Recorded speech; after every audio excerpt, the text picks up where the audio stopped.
Hey, can you hear me okay?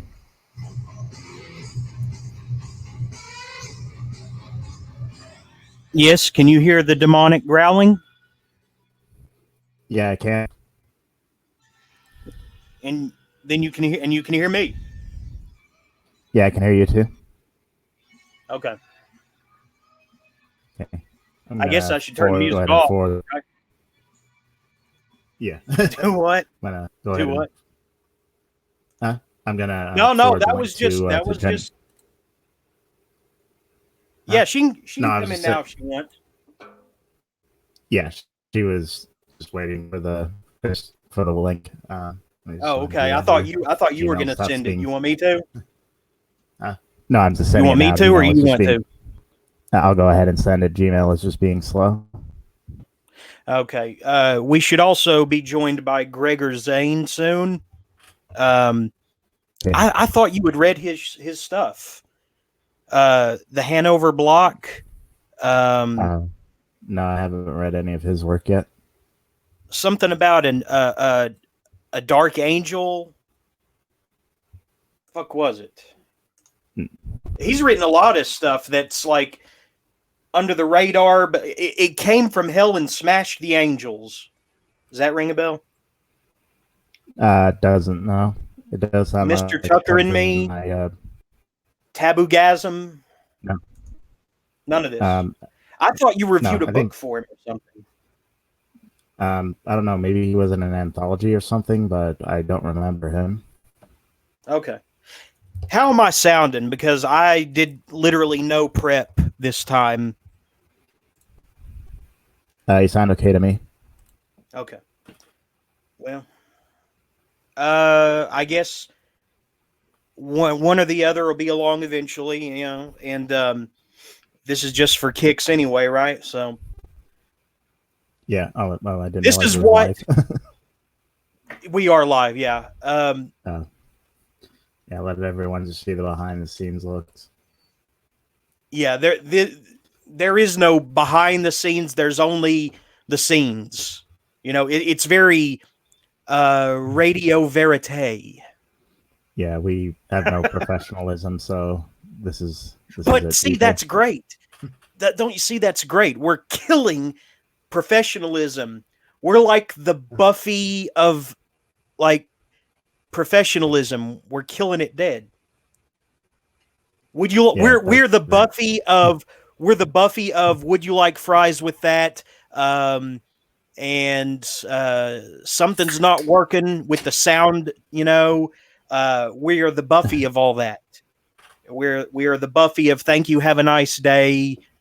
You see what I mean? This is great, Yeah, and this is what ultimately creative things should be, a hobby. That's my personal take. I'm not in it to get monetized, but if this ever leads to you, you know, getting as such, then that's great. But hello. Hi, can you hear hey, me? can you hear us? Okay. Yeah, I can hear I you. can hear you guys. Yeah, we're Yep, good. Okay. you have a lovely Yeah. voice. Thank I you. have a feeling that we may be at odds before this is over, but I mean, it shouldn't be anything like it shouldn't be anything intense. It's just your friendly neighborhood incel, you know, yours truly. Okay, then I'll He only mentally calls prepare myself for that. he only calls himself that as like a self what do you call that? A Self self-deprecating joke. Yeah, Yeah. I feel you. self-deprecating joke. He's not really an incel. Not Well, not that's the good. kind, not the Elliot Rodger kind anyway. That's good. What a relief. Whew. No Elliot Rodger in this house. No, maybe a more southern fried Jim Goad. Mm. Is that good? Well, I think Southern Fried sounds good. Generally, yeah, that's a good way to improve something. Before we delve into you know, erotica mania or Hmm. you know, I mean, and get down to brass tacks as far as what you know what you do and what people are trying to stop you from doing. I did want to bring up a story, a more lighthearted story. Have you guys heard of Lil Bub? No. Yeah, is famous internet cat with dwarfism. I guess it was kind of like Grumpy Cat, a famous kind of viral cat, and he died this year. Oh. I think it Yeah. was a she though. That's the Yeah. I don't know. Bub sounds like a man's name, so it confuses Oh, me. I love does. cats. That's the cat? Oh my gosh. So cute. See, Yeah, as she she's got adorable. older, her tongue hung out. Oh. But I mean, her owner kind of made her a household name, and She's cute. yeah, she wasn't given much, in the way of odds as far as survival. Yeah. But she lasted a good 6 or 7 years. So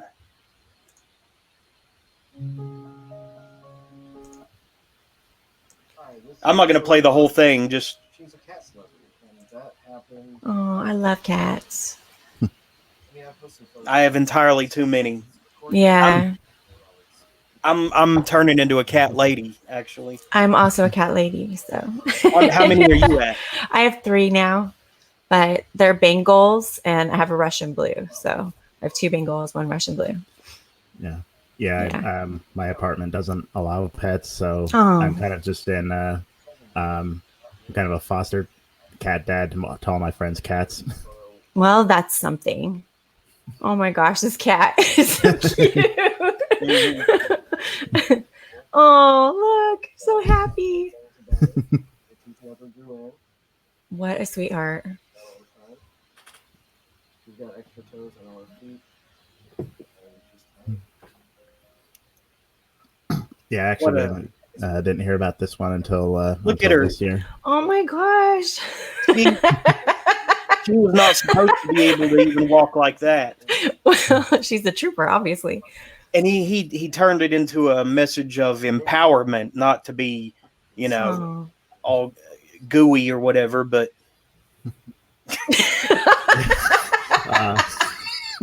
Look at her. Oh goodness. Well, this is not what I expected to see. I thought I was going to be talking about like pussy, but we're talking about actual pussy cats. Well, we'll be getting to that later. Okay. well, you get the Kinda ease idea everyone into it. anyway. We do. But see, did I stop the share screen? We're not terribly professional here. At least I'm not. So anyway, and I didn't know that Grumpy Cat had passed either. But I didn't know that either. Yeah, she. man, this thing's taking a dark turn, hasn't it? Oh. Oh.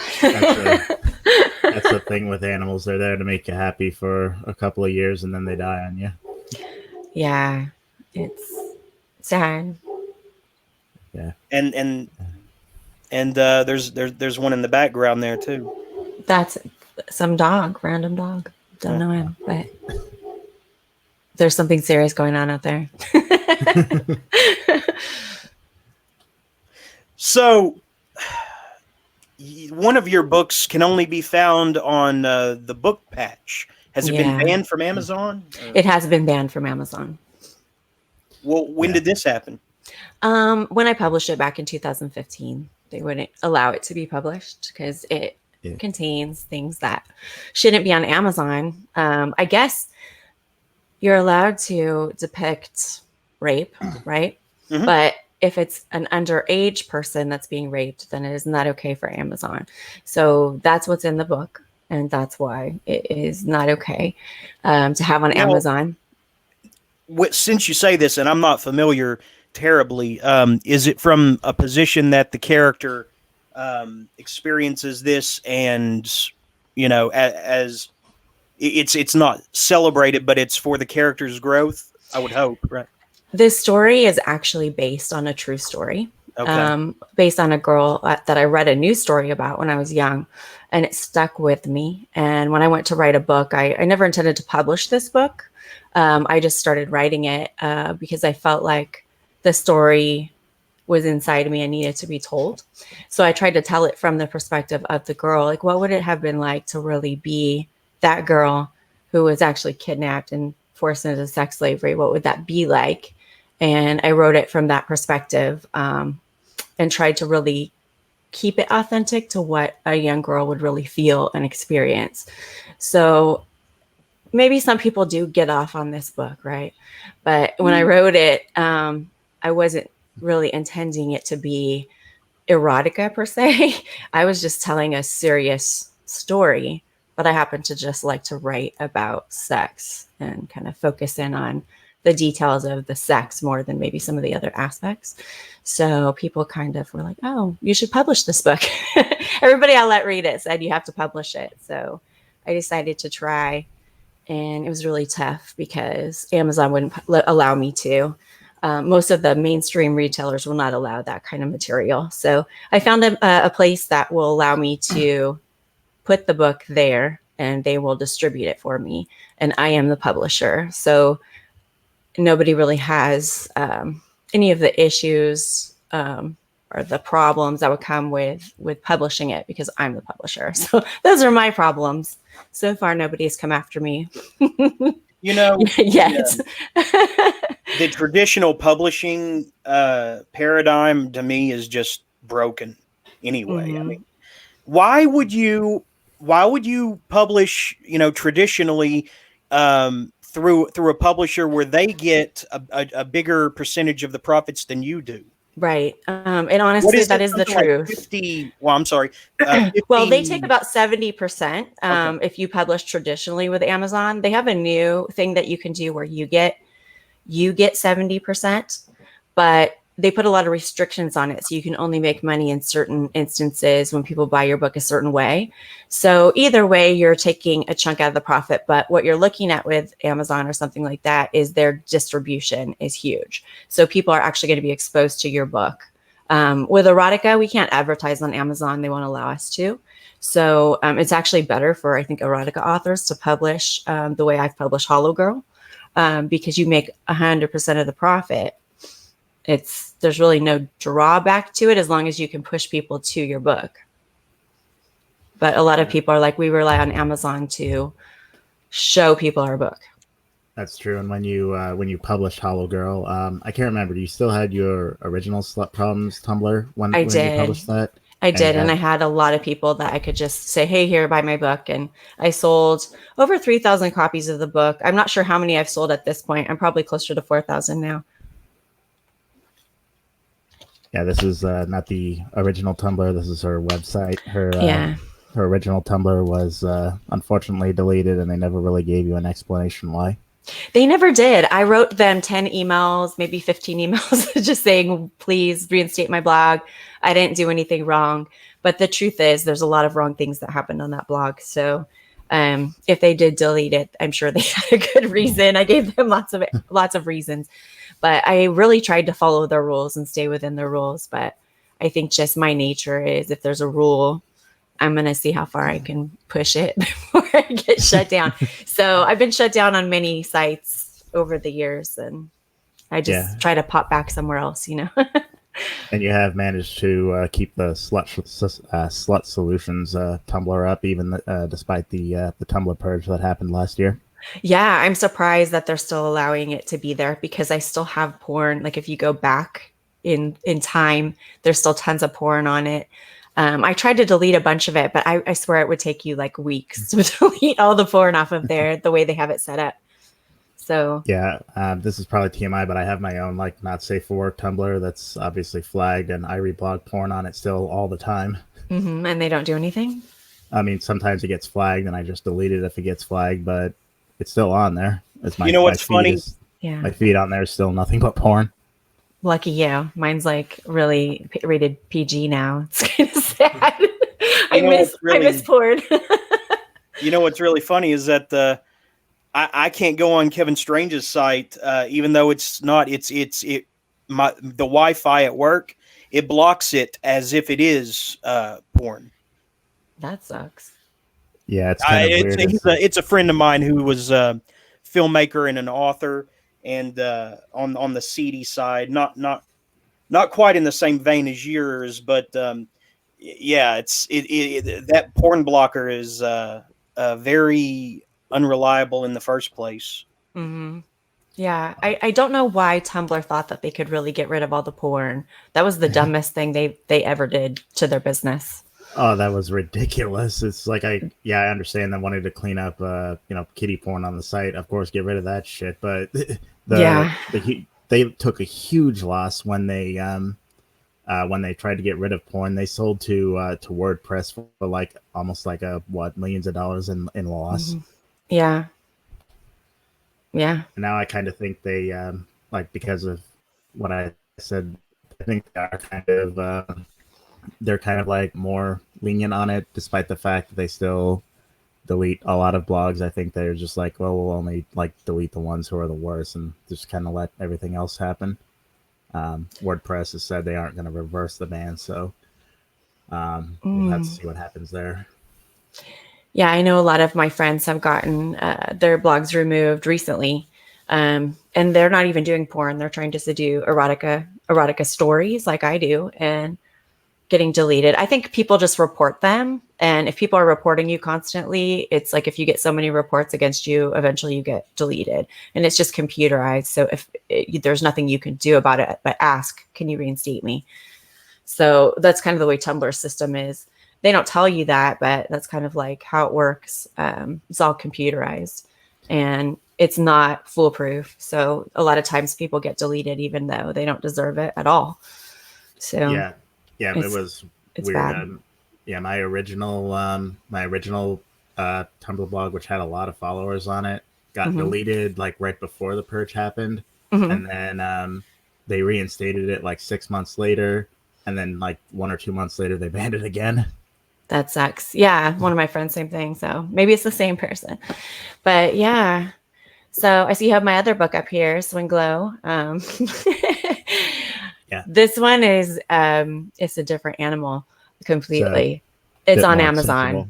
Yeah. I also have this on the book patch too, because again, I make 100% of the profit on book patch, and I make 30% of the profit on Amazon.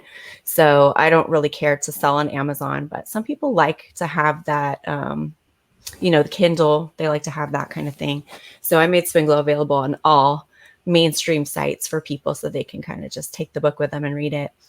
There's the book patch. And this, if you're an author, the book patch is a fantastic place to publish your work.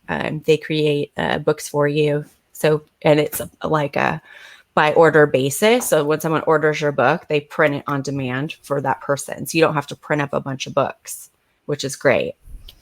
So yeah, you can make a pretty good amount of money using the book patch versus Amazon. But this book is about swingers, and it's kind of about a crazy girl. She's crazy, and she develops this obsession with her family doctor, and she's got kind of a husband who's sort of pushing her to sleep with the guy.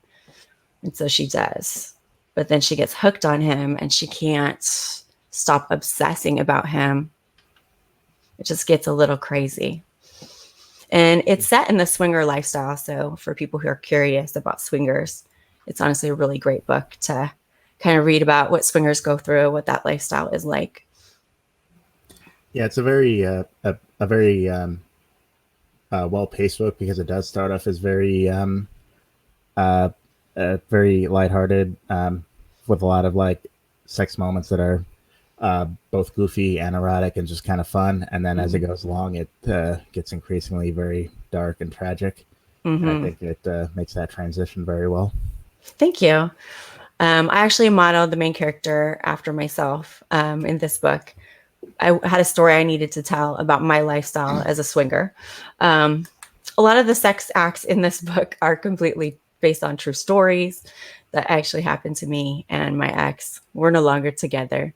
And we're actually no longer together. One of the biggest reasons is because I wrote and published this book.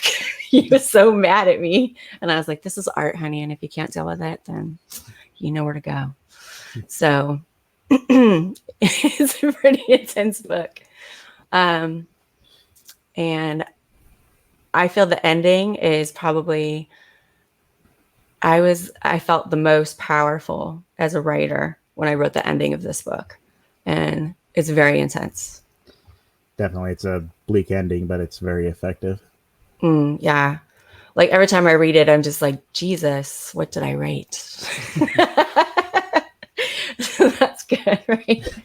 I think it's a good feeling as an author when you have that, when you look at something, it's just like, wow, I really just let loose on this one. And like I've had things published where at first I was just like, there's no way this will ever get published, and as soon as it did, I was just like, well, I think I actually accomplished something here. Yeah, the day I published this book, I think I was crying tears of joy because I put so much into it. Like this was just, I put all my emotional energy into Swinglow for a good year when I was writing it. And it was, when I wrapped it up, it was such a good feeling of, ooh, I really put it out there. And besides your 2 novels, you've also published some short stories on Smashwords. Yes, I have. I think I have 6 short stories now. I have one that I'm really proud of called The Cyber Wolf. And I don't know if you've read it or not, but it's about androids who are created as personal assistants plus their sex toys, right? So the main character is a woman named Karen, and she is addicted to robot sex. And so she keeps ordering the newest, greatest, androids for her sexual pleasure, right? And this new one comes out called the Cyber Wolf, and it has an interchangeable dick. So like you can change it from wolf dick mode to regular mode. And so she really wants this because she wants to try, something different. And when she does, she finds out that the Cyberwolf is unlike any other android that she's ever fucked. And he's not quite working properly and he malfunctions. So it's really interesting. And this is kind of an apocalyptic series. So I'm in book 2 of it now, working on book number 3. And these are just shorter stories. So I would say they range from like 4,000 words to like 20,000 words, depending on just how much I feel like putting in. But the Cyberwolf one, I think is going to be really interesting and fun. I also have The Daddy Trainer, which is about a young girl who is gifted at working older men. And she goes after friends in high school, their dads. So she'll make a friend with somebody and then go after the dad. Like a little slut. Right? I do have an incestuous one about it's about a stepmom who fucks her stepchildren. They are adults, so it's not, anything pedo, but it's called Honey, I Fucked the Kids. So it's not any more racy than your typical episode of Game of Thrones then, really? No, not at all. In fact, it's probably a little more tame than that, but it is very entertaining to watch this girl who thinks she's like so put together, trying to make a life for herself with her new husband, with these stepkids who are just working her last nerve. She really wants to get along with them so much. She would do anything to get along with them, including sleeping with them. So. Which does bring what Jeremy said does kind of bring up what I was kind of thinking when you were talking about Amazon. If you publish something traditionally, or even like Amazon's companies themselves, they've published plenty of books with rape, characters having underage characters having sex, incest, and so forth, and those get through just fine. But a lot of like independent creators, when they try to put that sort of thing up, the Amazon just says no. Well, there's very strict rules of how you can do it and how you can't. And it's all in their guidelines. So I've read their guidelines. And so, for instance, you can have incest all day long as long as it's not with anybody underage. If both people are underage, then it seems to be okay. But you can't depict the actual sex act. You can only imply it if it's an underage incestuous situation. So anything underage where there's sex is a no, but you can show romance, which is different.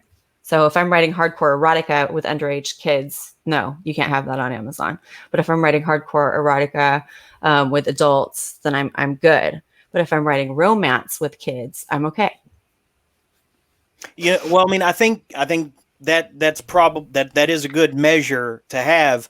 The Piers Anthony novel Firefly, as well as Stephen King's It, actually have some scenes that are questionable, and they would not be in there in those. They would not have made those books.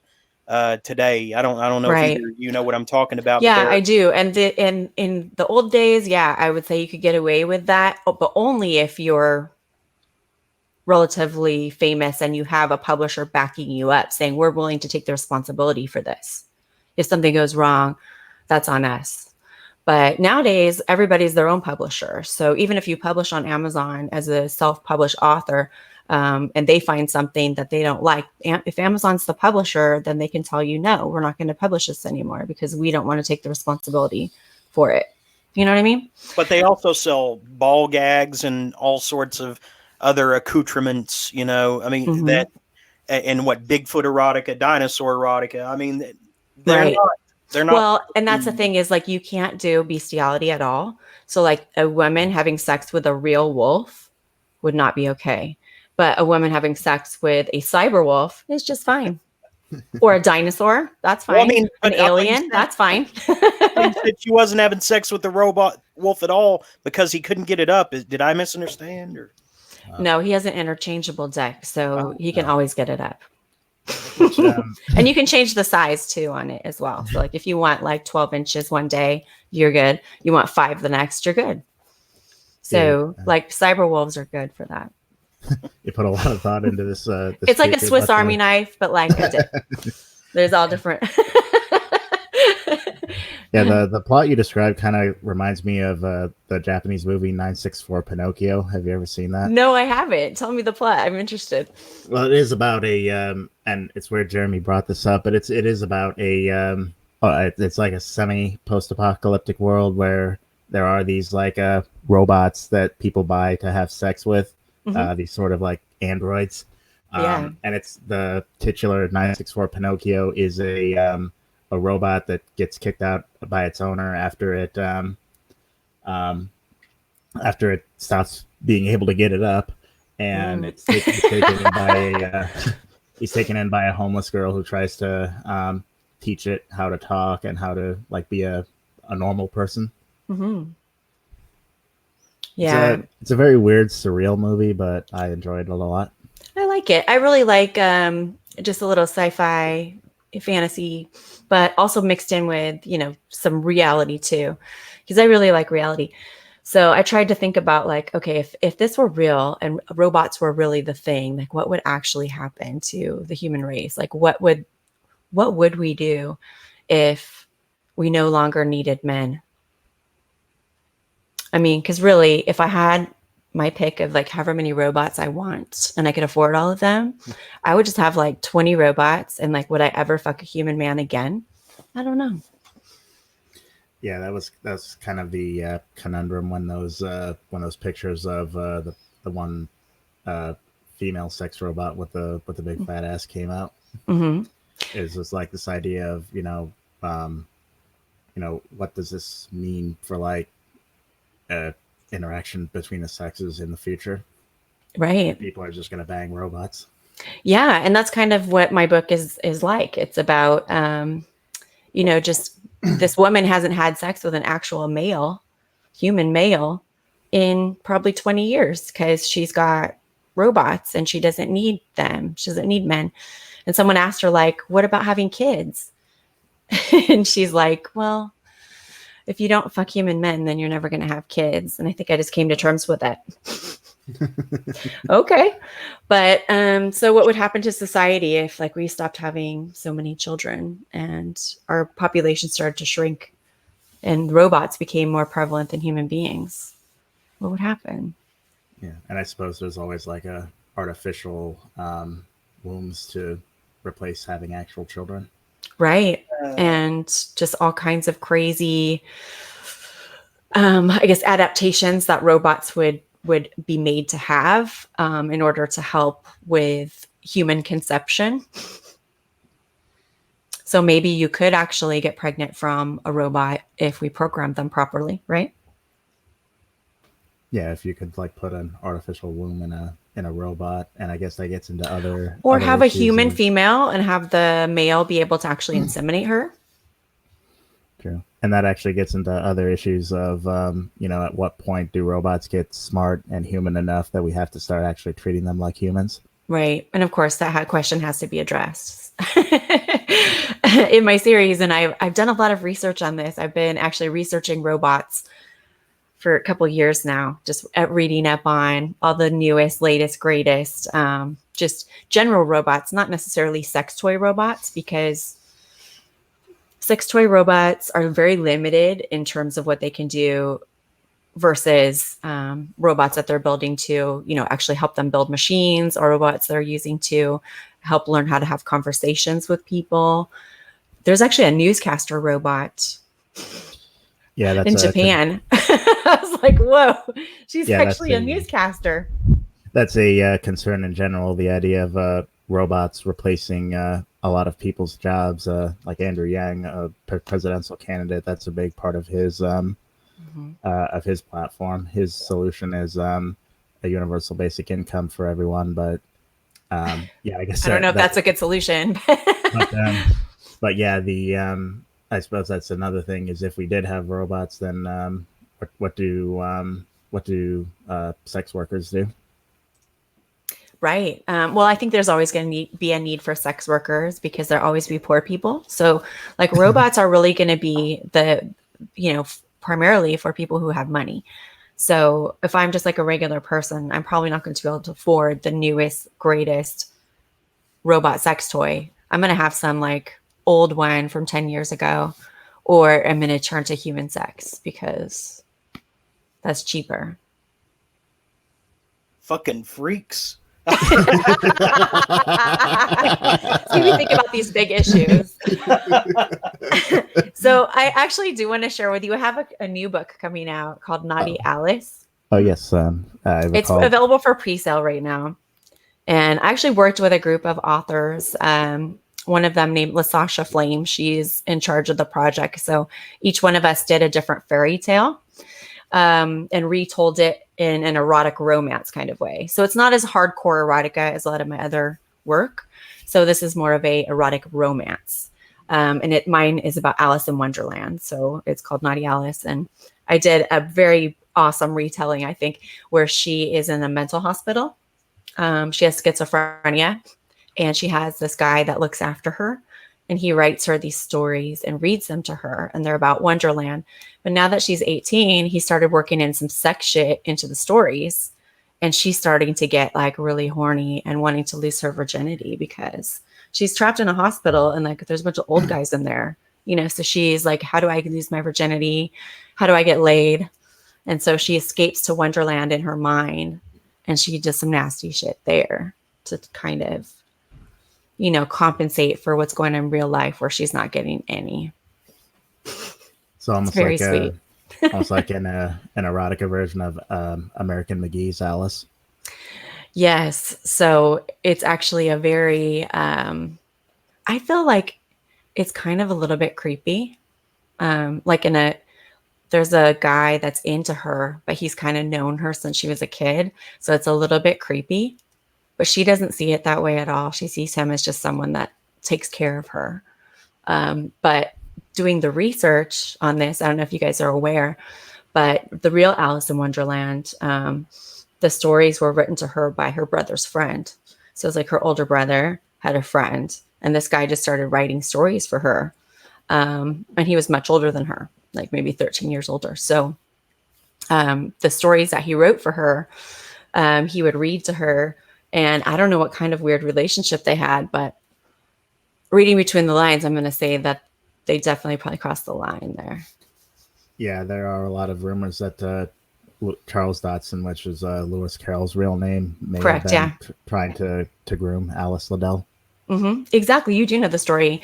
So I actually named the main character Charles after him because that is Lewis Carroll's real name. So his name Charles, and he's her conservator in the mental hospital and the one that's writing her stories. So it is it's got that creepy vibe of the truth of what really happened. And then of course the just fanciful fun of Wonderland and what that would look like if it was sexualized, because Wonderland's a sweet, wonderful kid-like place. But now that she's 18 and learning about sex, since it's a figment of her own imagination, it starts to become very sexualized.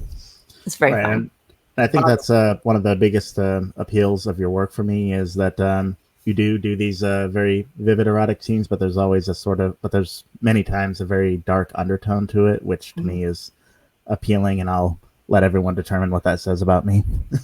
Well, again, same here. Like, I really prefer stories that have kind of a little bit of darkness to them.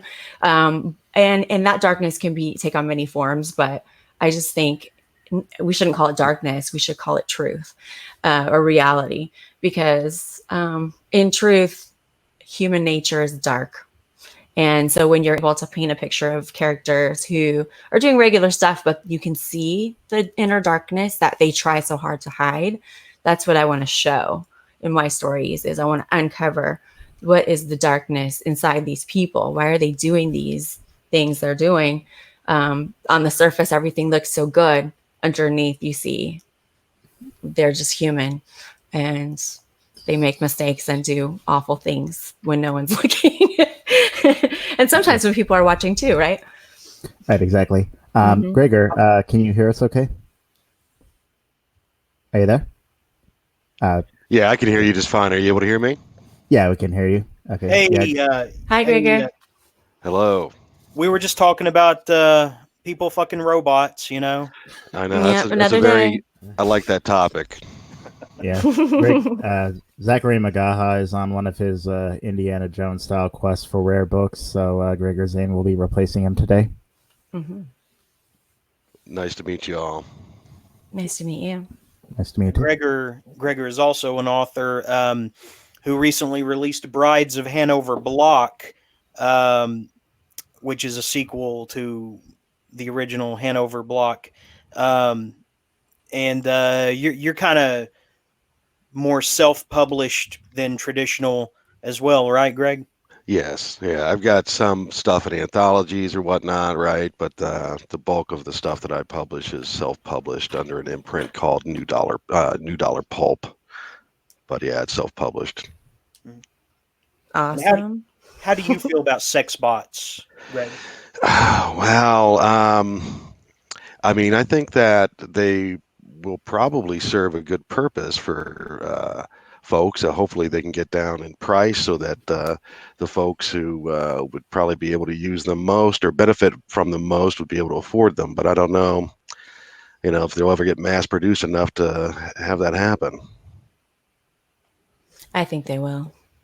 Yeah, that kind of seems to be the trend. I still vividly remember a South Park episode where they showed that someone was rich by the fact they could afford DVDs. And Yeah. And now DVDs are like coasters. So yeah, this was when DVDs were new and like the latest thing to have, but everybody else was still using VHS. But now nobody uses VHS and everybody uses DVDs, and now Blu-ray is starting to replace it.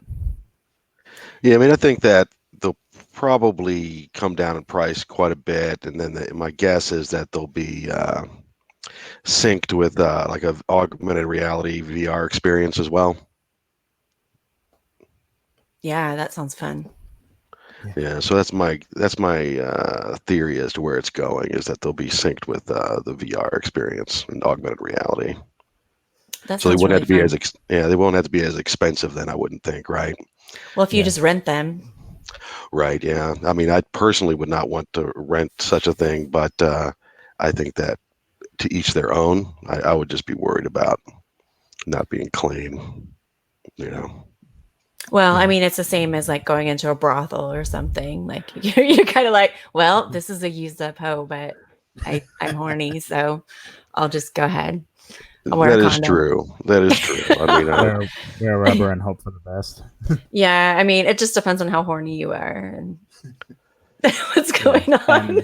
Yeah, I mean, like I said, it's to each their own. Like, I mean, if you want to do that, that's fine by me. But I don't know that I would call up a Uber Eats style service to deliver one to my house or whatnot. Who knows what happened on the way over and all that. So. Well, you don't know what happened before. That's too scary. Ooh, yeah. Right. I just imagined a lot of really horrible things that I could do with a sex robot. And like, I was like, okay, I'm done. Your turn. Right. Yeah. more story ideas. And of course, like all of this is assuming the moral guardians will allow this to happen, because it's actually fortunate timing we had you on, because it does seem in the past couple weeks rhetoric regarding the war against porn has kind of ramped up.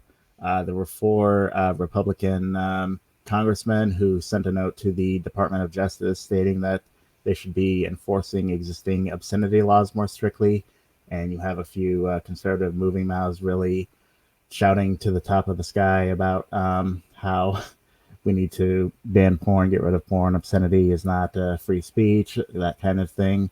And you had a problem with your website being flagged, and with your news, your Yeah. original like Okay. newsletter So yeah, service. I was so mad about it because, okay, it's my fault, first of all, because you're not supposed to include links to porn in mailers because of children. Okay. So I broke their rules. I had a link to porn on one of my mailers and someone reported it to them. So they immediately suspended my account, which meant all of my contacts, all of my mailing list was in there, and there's nothing I could do about it. So I nicely asked them, could I please get my contacts and stuff? They allowed me to, but they wouldn't let me continue using the account there. So that, I mean, was a bummer. My website at the same time got flagged because I guess when my mail client did that, they actually sent a message to my website saying that, you know, that I had done this, and maybe if they're my host, that they should take a look at my content. And they did. I use GoDaddy, and they're okay with me having links to porn on my website, but you cannot send links to porn in a mailer. It's illegal. And of course, this follows up on the Tumblr purge that happened last year, where they attempted to get rid of adult content, and recently Twitter updated their terms of service, where they're being a bit more strict on not safe for work content. It does seem to be that there's attempts to, if not purge the internet of porn, to try to make it harder to deliver it to people. I think on some level, there's been a bit of a shift in the culture where people just aren't big on like free speech anymore, and they Well, believe that I don't think this obscenity. is a new thing. I mean, I'm frankly surprised and shocked at how much backlash I get for what I do. And it blows my mind. The reason I have to wear a mask when I'm doing my porn, it's like so stupid. Wait. What kind of mask? Look at Oh, where right it there. says more from Jennifer Johnson, where it says modeling, and I'm in like a robe and there's a mask. I choose a creepy mask because I'm a kind of a creepy girl. Some people don't like it, but they can go suck themselves. So I like my mask. But yeah, I have to wear a mask because I have a real job, and my job deals with situations where if people knew that I did porn, I might lose my job over that. And it's a real concern. So I have to like keep this part of my life like kind of separate, and it's really dumb because I don't want to keep it separate. I just want to tell everybody like, you know what, being a slut is fun, it's awesome, and I love it, and then go to work and do my job, you know, and I can do both. You can be a slut and also be a good person who does good stuff. There's not like a lot of people have that in their head that if someone likes sex, that's a female, she can only be a slutty hoe. She can't also have another identity where she's a manager or, you know, in a position of power or authority, or somebody that's contributing to society in a powerful, meaningful, positive way. You know what I mean? Yeah, there's I'm okay with women in positions of authority. I'm not so much big on the, you know, positive and meaningful part, but women with authority, yeah, I could get with that, you know. I bet you could. I just had another mental image of what I could do in this situation to you.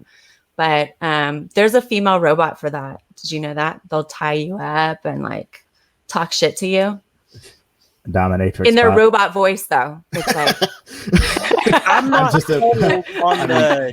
I'm not sold on lick this, my pussy, Ben. I'm not I'm sold on the kinda dystopian future of you know, robot sex. But I'm pretty I'm pretty set on, just not, involving myself with anybody or anything. So I think I'm good on that. But Wait. What? I am autonomous. Are you asexual? No, it's not a thing. It's just a personal choice. I'm not MGTOW. I'm not asexual. I'm not. Okay, What are what's some your other ones? address? I'm sending you a sex robot right now. I'm not. I'm not incel. I just don't. I just don't. I So mean, okay, I've wait. How long has it been? Uh, 20, 2011 or 12. Okay, so do you like jack off daily or Not much anymore. No, wait, how old are you? I don't know, 36 or 7, something like that. Okay, I don't even know what you're doing with your life, but I just want to like come give you a blowjob and like tell you it's all gonna be okay. That's a Yeah, long that's time. probably not a good idea right now. But for Yeah. reasons I won't say. But I appreciate the sentiment. well, obviously not right now. We're live on YouTube, and that goes against our terms of service. Yeah, I think we would get kicked off of YouTube. I am not giving him a blowjob right now, just so we can clarify that. No. Okay. We're We're not up to doing it. anything bad. We're just No. talking. We're Yes, just talking. We're just talking about filthy things, and it's not like anyone's giving us money to do this. So I'm surprised. I'm surprised it hasn't already been nuked. But I mean, yeah, it's cool. Yeah, I'm really surprised. The reason I don't do YouTube is because I've been kicked off of so many platforms, and this one I would definitely get kicked off of within a few minutes. I would do like one podcast on here and they'd be like, all right, bye. yeah, and you did bring one of your stories to read, didn't you? Oh yeah, I did. Let's see. We'll probably get to that a little bit later, but Well, yeah, I wanted to ask: are you familiar at all with Vor? Yes. Actually, one of my friends has a Vor site where she makes videos. Gosh, I wish I could think of her name so I could share it with you guys. But she does videos and she does custom videos for people who are into it. And I went into her chat room once just to say hello, and she introduced me so I could kind of, get some new followers and things. And it was so funny. They're all in there like, swallow me, eat me, swallow me. What would it feel like if you swallowed me? And she's like, oh, it would feel so good. And I was not into it, but I was like, well, then there's a whole nother world here that I haven't explored. I didn't even know about it before her. Well, are you familiar with Lavore Girl? No. What's the word? This guy is pretty awesome, but it's not something. It's like the robot sex. I'm not all about that, but oh my God, look at how cute they're getting eaten. Aww. He's got names for them and little backstories and everything. He's still good. But, Lavore Girl. I like how the monsters look like something from Yo Gabba Gabba or something. They do. They kind of remind me of like something like almost Disney. I'm like, wow. And the girls are like, "Oh, you." Yeah. Oh my God, you're eating me? What? That one in the middle. She's like, oh, yay. The one on the right looks a little terrified. I wonder if there's like Vor people that are like kind of into her being scared. Oh, It's yeah, probably, I'm sure. I mean, Like, oh, I'm going to eat you. Oh, no. I mean, That's cool. the funny thing is there's people with cannibal fetishes, and the cannibal fetishists are like miles away from the Vor fetishists. You would think they wouldn't be, but somehow they are. Yeah, there's a difference between like swallowing something and like destroying something, killing it and eating it. Which is last week we had. I think cannibals might cook their stuff before they eat it. And Vors just swallow it whole. Yeah, last week we had Gil Valet on, who was he was a New York City police officer, and he had been doing online chats where he did fantasy role plays where he talked about kidnapping, killing, cooking, and eating women. And he was actually arrested for this because the FBI had treated it like it was something he was actually planning to do, but he was eventually completely acquitted of all charges, and now he's a horror writer. Nice. Well, I feel like I would be very disappointed and upset if I got arrested for something that I was just talking about, like in a hypothetical way. Like, Yeah, that's messed up. we're very pro free speech here. So the Yeah, you idea should of be able to people, say anything you want. But of course, like we're talking about with publishers, it's like anybody who's hosting your content has the, right to say you can't do that on my site. So I've been thinking about making my own site so I can just say whatever I want.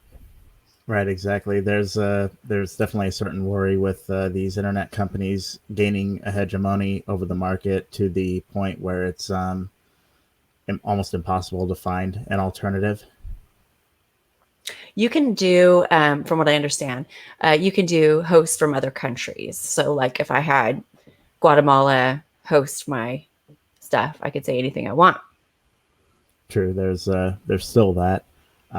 You there's some on some level. I'm worried that global trade agreements will try to quash down on that, but for now, that is an alternative. Yeah, I'm kind of looking at Canada, Are like having they a Canadian server.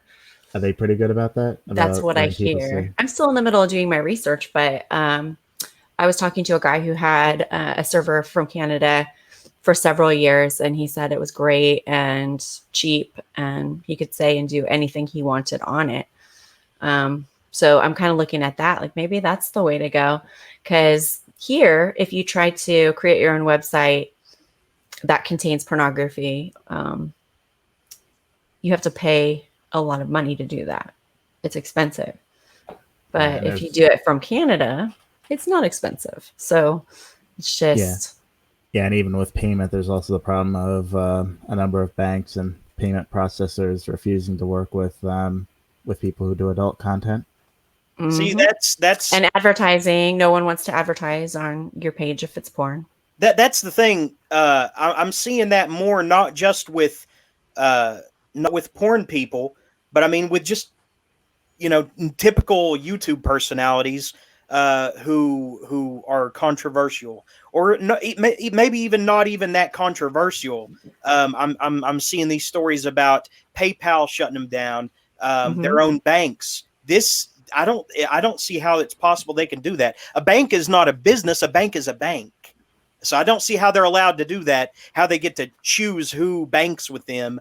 I mean, isn't that's like a public utility, is it not? I mean, It's not considered a public utility, but well, I mean, it's highly unorthodox for people to refuse to bank with you based on your reputation. I mean, that's mhm. Well, I know, like Pornhub, for example, they just sent me an email saying that PayPal was no longer going to be working with them.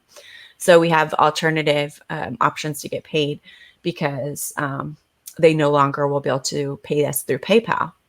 So PayPal made that decision that they didn't want to work with porn companies anymore. Yeah, there's always that worry in the back of my head that in the future we're going to be China, where everyone has a social credit score, and if you make adult content, if you say no things online, it's going to tank, and you're not going to be able to do anything normally. Yeah, well, it kind of already feels that way anyways, even if it isn't quite there. It's like I feel like we as a society we have kind of a dichotomous way of looking at people that either you're good or bad. And if you do porn, you're bad. It's Yeah, just so dumb. But I yeah. mean, There's even a term with it for women, the Madonna whore complex. yeah, and it's silly because we're not all just one way. Everyone is a little good, a little bad. We're, all a mix. So even the best person in the world is got some bad in them. So there's no one that's shit doesn't stink, basically. Right. One of my favorite authors is J.G. Ballard. Have you ever read any of his works? No.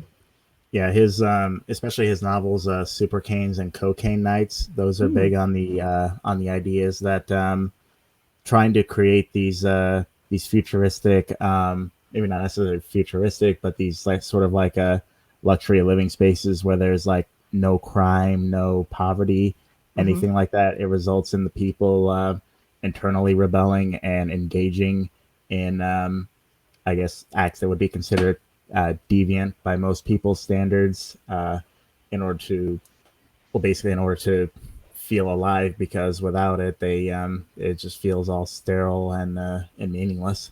Well, So just does like that everyone high-rise says, you can't film, really is that based on experience his bad. stuff? I'm sorry. What'd you say? What'd you say? Is that high-rise film based on one of his books? Yeah, Isn't what it's called? Okay. yeah. Actually, I have that Does on that my explore shelf. that theme? Yeah, that was a big theme in his later works. No, but does that film specifically cover that theme you were just talking about?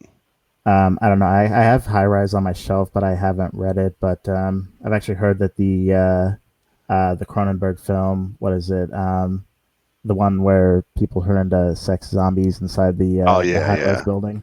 Which one yeah. is that? I can't remember what that's called. It's not Rabbit. It's yeah, I know which one you're talking about. But yeah. That was a good movie. So you're saying that was inspired by that Ballard book? Yeah. But there's like a recent film I think that has I don't know, the guy that played Loki in it, right? I think it's based on that Ballard book. Yeah, it has a similar idea where I think it's like a luxury high rise that's supposed to be like a one building paradise, and it ends up devolving into like a war between people's different floors, because otherwise, because life is just so boring and sterile without any conflict. Okay, all right. Yeah, it's boring. That does sound boring. It would be really boring not to have any naughtiness.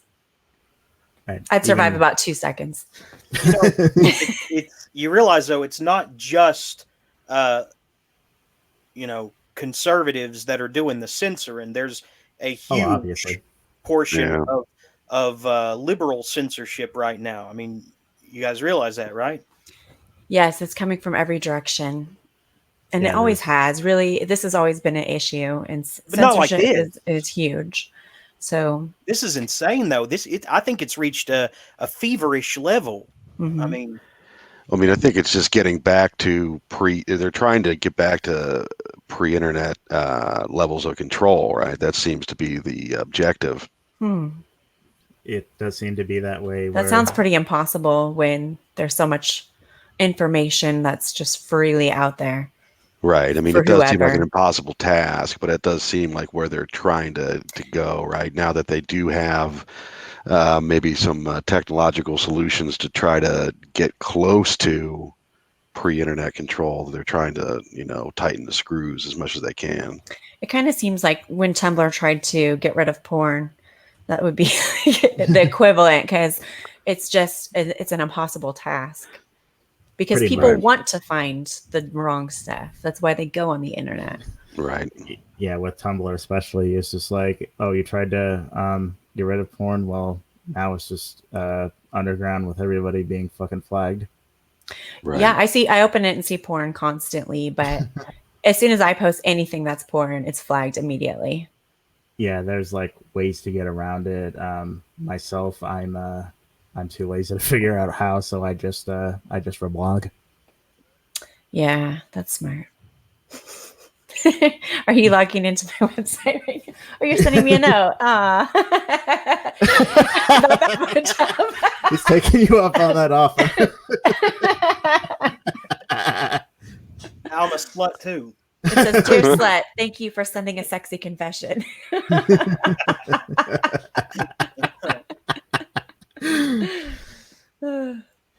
Gotta love my website. Oh yeah. So what do you recommend I read by J.G. Ballard, Ben? That really depends. If you like experimental fiction, I would recommend the Atrocity Exhibition. If you like noir, I'd recommend either Super Canes or Cocaine Nights. If you like science fiction, I'd recommend his early works like The Drowned World or The Crystal World. Or if you like realist dramas, I'd recommend Empire of the Sun. Okay, I got you. Yeah, so I've got a collection of his short stories or his complete short stories on audiobook, and I've listened to a half a dozen of those, and I enjoyed them, but I have not gotten into any of his novels yet. Yeah, I've never read anything by him. So Yeah, he does have a novel called Crash, which is it is basically a porn novel, except it's about people who have a fetish for car crashes. that's interesting. There's a fetish for everything now. There Right. is. There's a fetish for like putting snakes in your pussy. What? Yeah. I watched some girls do that and I was really tripped out. Which kind of I- snake? They Yeah, were pretty thick snakes. They were some kind of python. And I guess they'd been doing it since they were babies. So I was really creeped out. But Since the snakes were babies. yes, since the Okay. snakes were babies, they've been I thought I might slithering clarify into that. vaginas and like multiple vaginas. So yeah, I mean, they're kind of like show slash, I don't know, like what you would even call that. Yeah, really creepy. I mean, I actually remember when I was in elementary school, boys there talking about how they found porn like that. So, I guess that's I not too just don't unusual. get the whole like animal thing, like so not my thing, but I guess No. people are into that. So So- yeah, Greg, you actually wrote a book about people fucking weird things. There's a sentence you don't hear every day. I've written, I think, 3 actually. But go ahead. No. No, we want to hear about your book. We can work that. We can work that into this ongoing, developing thing. Yeah, talk about Yeah. Hanover Block. Well, I guess I'll have to say, spoilers, right, before we talk about any of it, because some of these things are, spoilery. But, I wrote a novella that's in a collection called Dead Roses, which is like twisted love, horror story, anthology, whatnot. So it's a novella that at the end of that collection, because the editor said he would have to put it at the end so that people would actually read the rest of the book. So it's called Loving the Goat, and it's about a comic book creator who had gotten into some trouble in the past for his dalliances with goats, right? Then he's got a comic book character named Loving, who is kind of a roguish type of anthropomorphic type of goat creature that runs around and has sexual misadventures, and that's sort of horror / comedy kind of thing. I don't know if you've read that one, Jeremy, but No. no. That So sounds really, really weird. it is a bit weird, yes. Yeah. And then Wait. the I other, have a question though. Is the goat person? Is it like a person that has like a goat head? Like well, yeah, well, so the comic book character is kind of like what my avatar looks like, right? right? Okay, I got you. Yeah. So that's what Loving the Goat looks like. Mhm. And then the character, the guy that in the story who's created him, his name's Bill Capra, and he's kind of like an oversized, big, sloppy, horrible-looking man that's not in any way pleasant to look at or be around. And so he's kind of like a cross between like an R. Crumb and a Bukowski type of character, right? So it's about his adventure. He finds out that there's this young girl that was born in Russia with a goat head, and he sees this in a magazine when he's a kid, in like a Sun type of National Enquirer magazine. It's kind of made it his life's mission to try to see if this person's real. He gets a tip that she started this cult, and that she's like the leader of this cult, and she's like goes by the name of Saphomet. And so he goes on this mission to try to find her, and gets into a lot of trouble. So, Mhm. and she has a goat head. Yeah. She's got, cloven hooves and a goat head, but generally looks like a woman. Does she have a vagina? Yes. Okay, Yes, just she checking. does. Yeah. Yeah. She does have one. That's good. Yes. So, As opposed to like 5. 'Cause Yes. some That's, people might. so have that's a different book that I. Wow. Oh my gosh, you yeah. need one with like 8 vaginas and then like in love with an octopus, right? Well, yeah, exactly. Well, that's kind of what drives a Hanover Block. Is You know like, what? There was a movie actually by the guy who did Basket Case called Bad Biology, and that the chick in that had several vaginas in her vagina. Oh, really? So Yeah. it's like kind fractal. of like a maze in there. Yeah, she yeah, it's like her boyfriend at one point, is going down on her and peers in there, and he's like, "Get the fuck out of here, nasty bitch!" And he's escorting her to the door. And wouldn't you know it, by the end of the movie, she's met up with this guy with a monster dick that, like, its veins have veins, and it's like it pulls free of the guy who's just trying to dull it with like all kinds of drugs, steroids, pharmaceuticals, and everything. He just wants to, chill out, and it just keeps getting hungrier and hungrier and wanting more. And like the hungry caterpillar. No, yeah, and it eventually removes itself from his body and fucks her, and it's like it's a detachable. Well, it detaches from him. It's Does not, he survive it? I don't think so. Yeah, No. probably Not from what Like I saw. he bleeds out. Yeah, and I mean, this chick, she like gives birth to fully developed like mutant babies in a span of like a few hours. Like, and she just throws herself into a bathtub, and pops them out, and then abandons them. So It's this like, is by the same dude that did Basket Case. and brain damage and all that. Yeah. Oh, that sounds great. It Sounds like something really she is made. amazing. And it's why she can never be satisfied, because she has too many erogenous zones, Yeah, So I can relate to that. And that's called Bad Biology. Mm. Is that right? There's one. Yeah, for that let's Let's one. check it out. It's pretty badass, yeah. Dang. And it sounds like my kind of movie right there.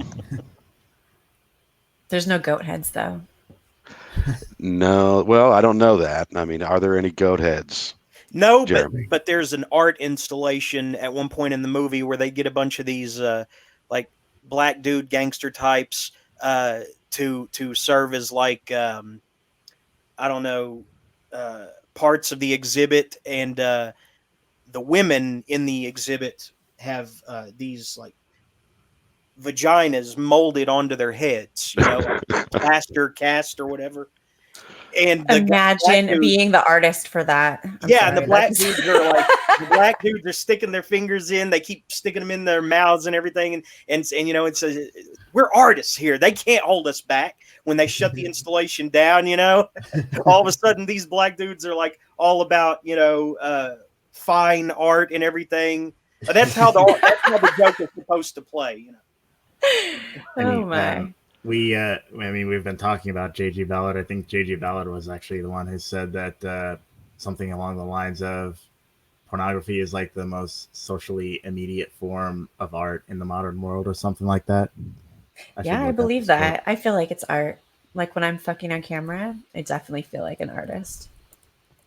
What are some of the weirdest fetishes that everybody here has encountered? I say everybody, but mainly Jennifer. Like, Well, when you say weirdest, I mean just the most common weird one I think is like foot fetish. Like there's so many guys into feet, and they want to see your feet, they want to touch your feet, they want to lick your feet, lick your toes, put your feet on their dick, get a foot job. a foot job. Yeah, you take both your feet and you just kind of rub it on their dick, like kind of like a hand job, but it's just between your feet, or like a boob titty fuck, but it's a Can footy you really fuck. get a grip though? I mean, You can't. I mean, You got to be talented, right? I'm pretty skilled in the foot jack off department. I mean, I've given it my all, trying to cater to people's fetishes. What about face sitting? I mean, yeah, there's people into that, but I haven't encountered too many in my personal life. But you hear about people talk about that. But I've encountered a lot of foot fetish people. I'm trying to think if there's anything like. There's this one guy that was really into like armpits. Like he was into checking out my armpits, and like he said he liked the way it curves there or something. And he would like trace his finger along my armpit, and I'm kind of ticklish. So but he was super into it. And then one time when we were having sex, he like literally buried his face into my armpit and started like licking it and smelling it, and it was really creepy. So that was the last time we had sex. I was like, okay, moving on. I can't deal with this guy. That's a bit It's much. a little too weird. you Yeah. kind of wonder with some of these things, do they harken back to some event in their past? Like, I don't know, Like somebody lost a some bully shoe. holding them down and making them lick their Yeah, armpit or something. yeah. Yeah. Somebody lost a shoe, and they kind of got attached to it. Somebody lost a Yeah. shoe. Well, with Yeah. the foot fetish thing, okay, so I have actually looked into this because I'm naturally a curious person. And I found out this scientist, his name is Ramachandran. He actually discovered that the sensory cortex on it, the way it's mapped, the genitals are right next to the feet on the sensory cortex in your brain. And so it would be really easy for your feet to get kind of mixed into the signals for your genitals. So he proposed that the reason men have foot fetishes is because the genitals on the sensory cortex are very close to the feet. It seems like that doesn't make sense, though. I mean, aren't they usually attracted to the feet? I mean, I could see if their like erogenous zone was transferred to their own feet, right? But that's usually Mhm. not the way it is, right? Well, It's no, usually but their I think foot fetish stems from like maybe your own feet being involved in your sexuality, and then you start to associate feet in general as being sexual, and then that stems to So do foot women's feet. fetishists generally think of their own feet as like an erogenous zone? And I mean, is that something? I don't know. I don't know that they think of it as an erogenous zone, but the way it's mapped in the brain would mean those things are paired together It in seems your like it'd be brain. hard to walk around. Well, I can tell you that I'm a weird person, so I actually have like an orgasm spot on my feet. So, and So is it I hard to met walk another girl around? last night that has the exact same thing, and I've met a few other girls with a similar situation as well. So I have a spot on my foot. If you press it the right way, I can have a vaginal orgasm from it. So do you ever So like have that happen on accident, like you step on the sidewalk wrong or something? no, but you know what? Okay, so the way I discovered it, I used to be a soccer player and I would wear cleats, right? So the cleat, Uh-huh. one of my pairs, the cleat would push right on that spot. And I was running and I kept having like spontaneous orgasms. And I couldn't figure out why because I was like running in the middle of playing soccer. And then all of a sudden I'd be like juicing, I'm like, what the fuck? Wow. What's That going on sounds here? like a Benny Hill skit. Well, I mean, it could have been. I mean, so I finally figured it out. Oh, that's what it is. It's this spot on my foot. So I immediately went out and bought a foot massager. That's got some slapstick comedy potential right there. I like that idea. You can use it. Feel free. Make it your next short story. No goat head this time. Just Yeah. a foot fetish. Right, yeah. Creepy foot fetish. Yeah. So I look for foot fetish guys so then they can massage my feet all the time. Yeah, I've noticed that a lot of guys who are into feet do tend to be into femdom to some extent, and they like the idea of like being stepped on and things like that. Not all of them, but I did have a guy back when I was younger as a client. I used to be a stripper, okay? So he actually asked me if I would step on his dick for money with my high heel. And I mean, we're talking stiletto heel. And I was like, I don't know if I can do that because I'm not really that sadistic, but I did it anyway because I needed the money. But It was horrible. Yeah. I felt horrible, but he liked it. Yeah. wow. I just said that. The thing is, one thing that's interesting is I don't know many girls who are like into like men's feet, but there do seem to be quite a few girls who are into men's hands because I've actually like talked with a few girls who just asked me to like send pictures of my hands. Better to choke you with, my dear. Yeah, very. I've known two women who were into choking, and the funny thing is that they don't admit it when they have these bruises on their necks and everything. I mean, that are almost purple. You're But like, why do you have a belt mark on your on your neck? That's from my turtleneck constricting me last night. Sorry. It's weird because they're related, so it's almost like a family secret or something. Like, did their mom teach them? I mean, I don't know. I like being choked a lot. Now, how far? Like, very how far. much? Like, almost kill me. Am I dead? No. Keep going.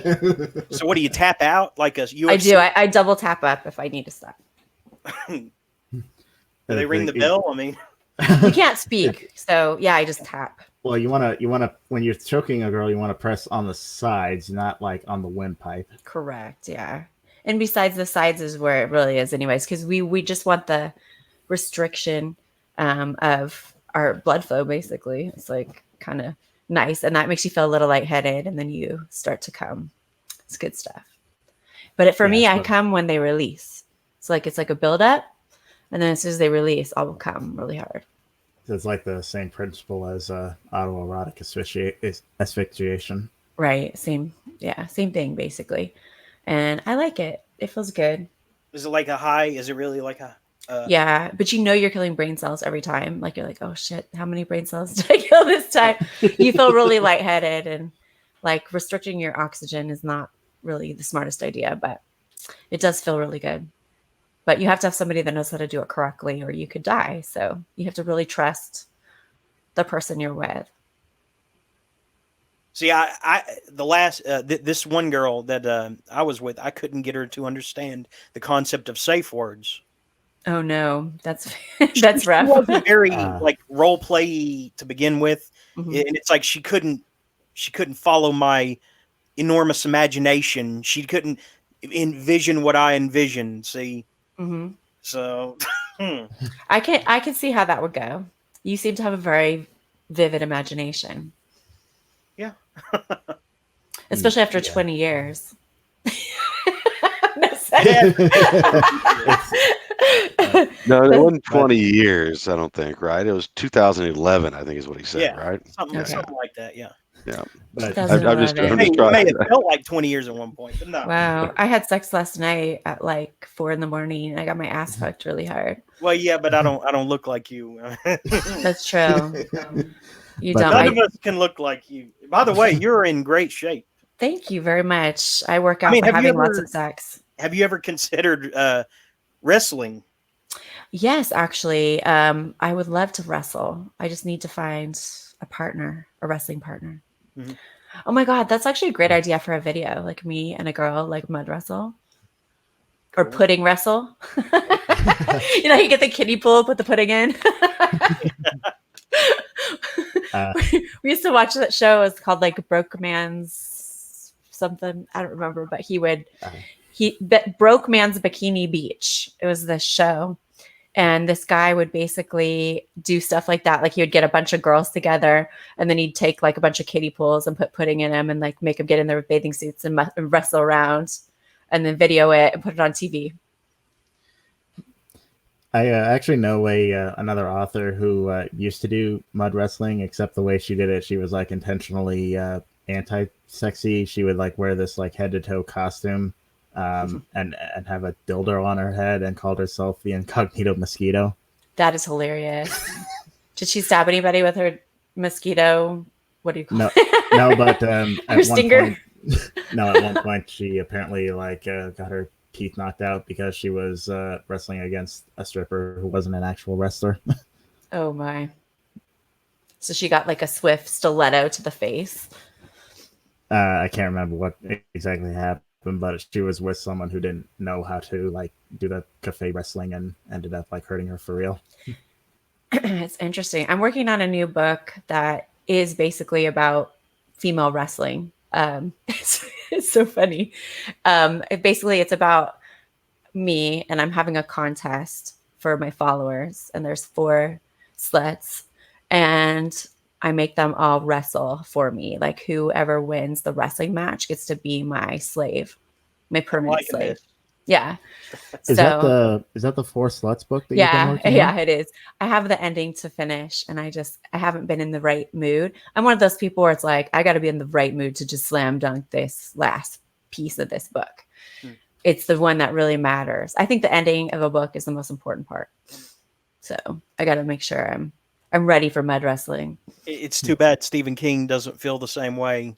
I know, God. Yeah, stop. He's just like Yeah. crank him out, crank him out, crank him out. Yeah. That's one thing I wanted to ask you, because you crank out a lot of like longer form stories as well as your long form writing, your short stories, your novels, your podcasts, your porn modeling, and you have a day job. So I was wondering how did you balance all that?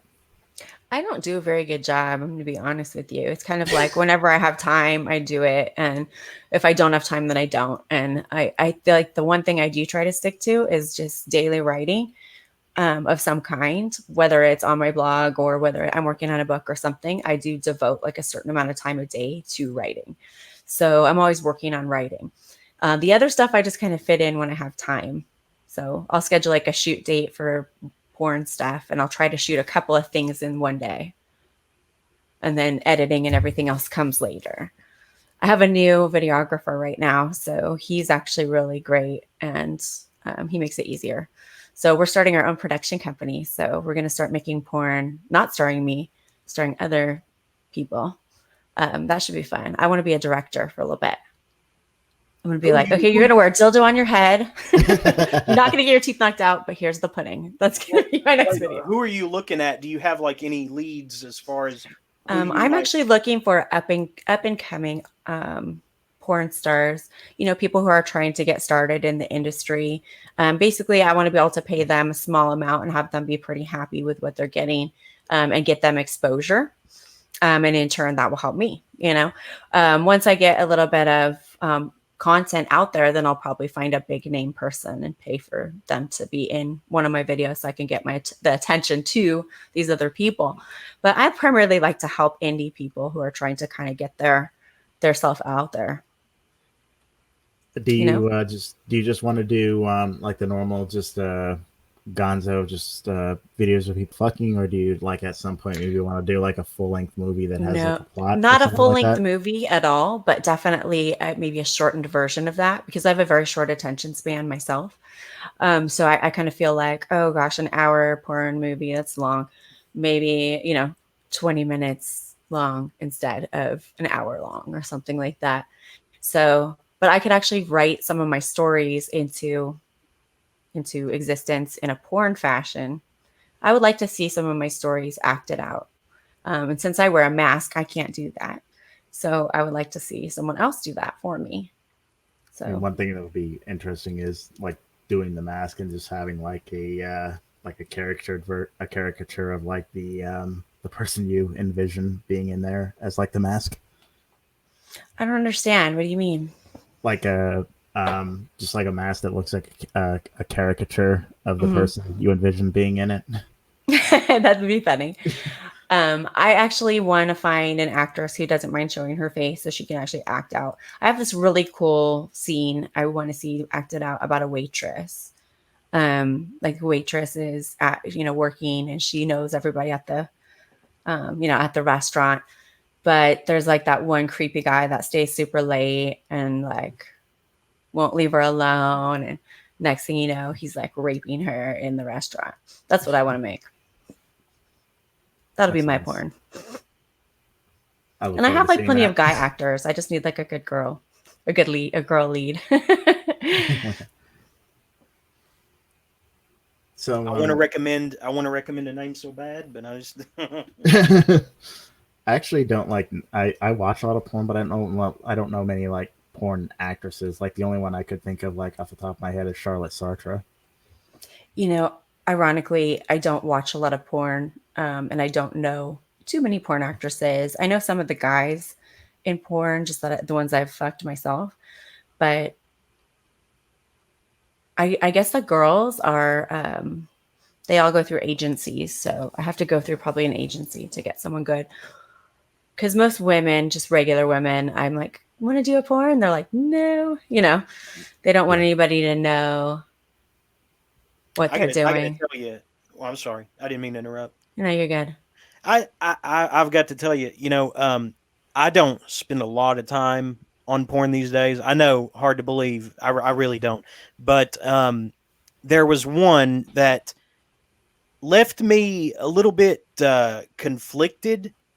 And it made me think about these women who get into this not to have fun, but because of maybe, I don't know, some debt or some exploitation that was not anticipated. And I'm a huge enemy of the Me Too movement. I'm sorry, I just am. I don't believe that every story is legit, but I do believe that there is a high level of exploitation in this thing of yours.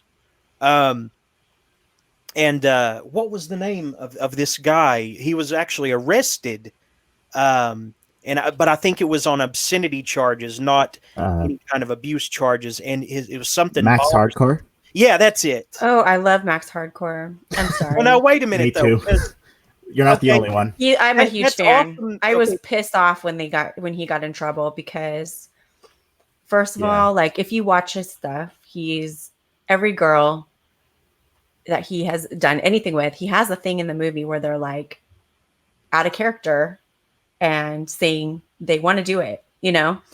But I think, just because he's depicting them as like young girls, that's what the big issue was. And I'm just like, who fucking gives a fuck? They're grown women dressing in little girl clothes. Who fucking cares? Like, why is that illegal? Why is that not okay? Yeah. They nailed there him on was- something else, but that's the real reason that he got put in that situation, is because people were like, oh, he's promoting pedophilia. He wasn't promoting pedophilia at all. He was saying it's hot, like the older guy, stupid little girl thing is hot. And that's what he was trying to portray. I think he had every right to do that. And I thought it was really lame that he got taken Yeah. out like that. It was definitely a personal attack on him. Yeah, I'm see pretty sure that. he was initially there was- arrested on child porn charges because he had like a scenario where a girl was pretending to be younger than 18, but they eventually convicted him on obscenity charges, and that's how that played out. Yeah, but honestly, there's probably 100 videos I've watched of his with the same exact situation, where he's basically, these girls are dressed in high heels with little socks that little girls wear with the little ruffles on them, little girl dresses, like a little fluffy, ruffly dress like a little girl would wear. And she's got a lollipop in her mouth, sucking on it and going, I don't know what to do. Yeah, they're just acting young and stupid. And then he takes advantage of her. And it is very like molesty, but so what?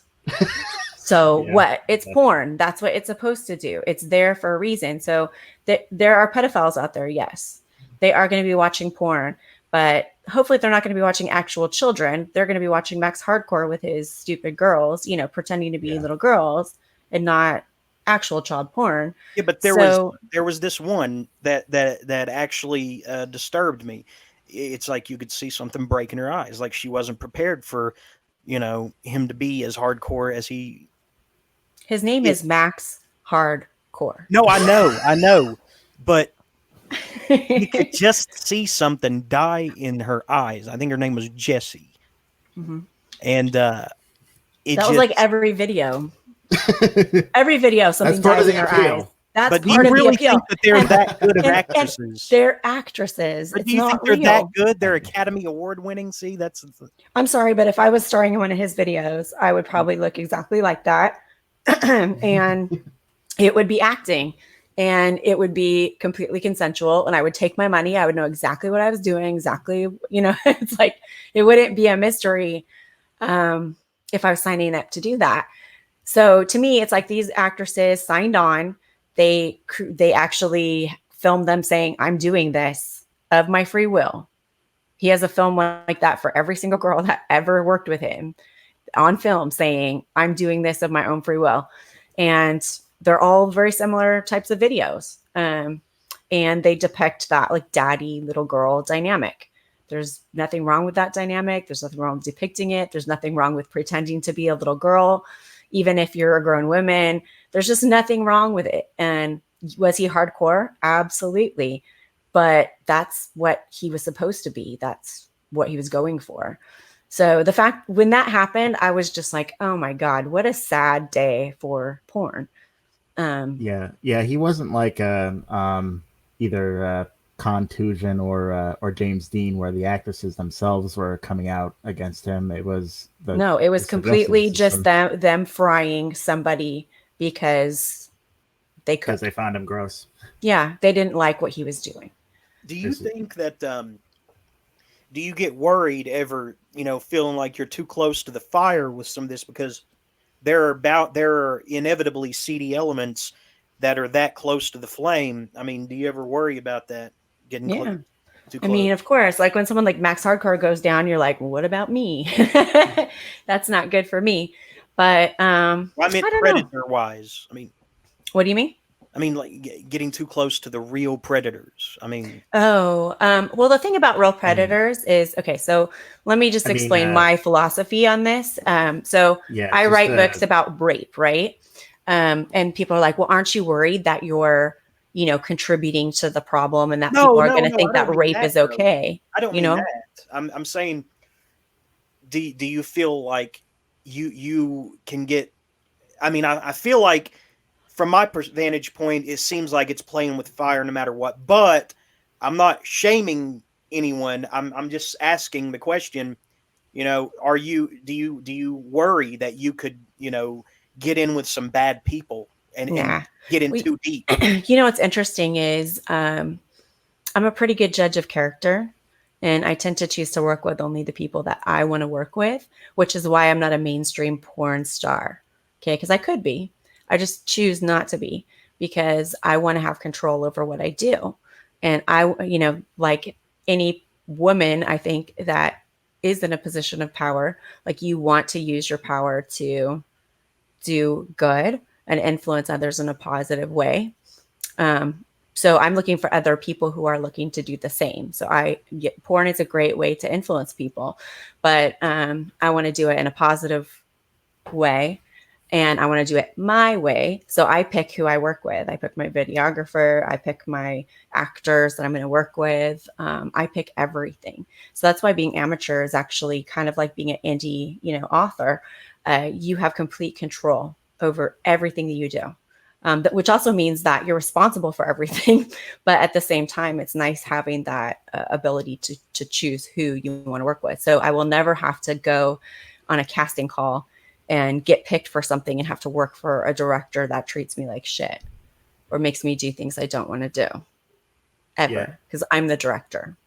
Yeah. And the thing is, like, I'm pretty sure, like, any woman who is very sexual or very promiscuous, and I use that in a neutral term, not as like a derogatory term, probably has either at some point slept with or dated someone who actually is predatory, probably like earlier in their Definitely. life, because someone who is a predator is probably going to be good at hiding the fact that that's what they are, but as they go along, they probably get a lot better at figuring out who is an asshole and who isn't. And I'm sure your radar is very finely tuned at this point. Oh, yeah. I mean, my first boyfriend was totally a predator, but I didn't see him like that because I was kind of also looking for someone like that.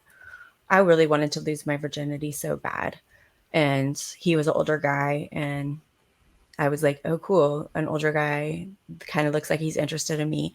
Maybe this is my chance to lose my virginity. That's how I saw it. So even though he was like much older than me, I was like very interested in him and I didn't care that he took my virginity. I was like happy about it. I felt like relieved, like, whew, that's gone. Now I can really start to the fucking because that's what I really want to do. Like, you know what I mean? Like I've always just been like this, even when I was young. So I've come across some predators, but I don't know. I'm pretty hard to fuck with, I would say, because I kind of roll with things. Like it's hard to fuck with me because I'm like maybe a little too smart for most predators. So they're not really targeting me because I'm pretty intelligent and they see that and they're like, oh, she's too smart. I can't fuck with her as much as I could fuck with this stupid girl over here. So I tend to avoid those kind of guys because they don't target me. So Onision is not your type. Probably not. I know what that is. He's a YouTuber who is now in very deep shit for grooming underage girls. Yeah. And that's bad. So, and I I mean, you think can that people take that are one look at actually that guy and tell that actual that guy's a predator. creep, but it's amazing that nobody, knew that going into it, right? Well, the thing is, like, Onision is the kind of person is like we all knew he was an asshole. He's the kind of guy who would, on his forums, he would have girls submit, underage girls, teenage girls, submit pictures of themselves in their underwear and would like rate them on a in YouTube videos on like scales of 1 to 10, and he'd just be like, "Oh, it's okay for me to do this because I'm just being honest." I'm being helpful, right? I mean, Yeah. the guy's Whoa. got like the facial features of a villain, right? I mean, you look at that guy and you say that guy's a villain, right? I mean, Well, Definitely. he just looks like an emo douche from like the early 2000s, and How he's old is always looked he? like that. Well, he's in his mid-30s now. yeah, What a creep. Like his current wife, yeah. I think he met when they were 17, or when Hmm. she was 17 and he was like in his late 20s. It's interesting. I think a lot of pedophiles are actually just kind of like, you know how some people are just gay? Like some people are just pedophiles. Like they're just interested in, they're attracted to young girls or boys. I don't want to discriminate, but yeah, Yeah. it's just like it's a personality trait.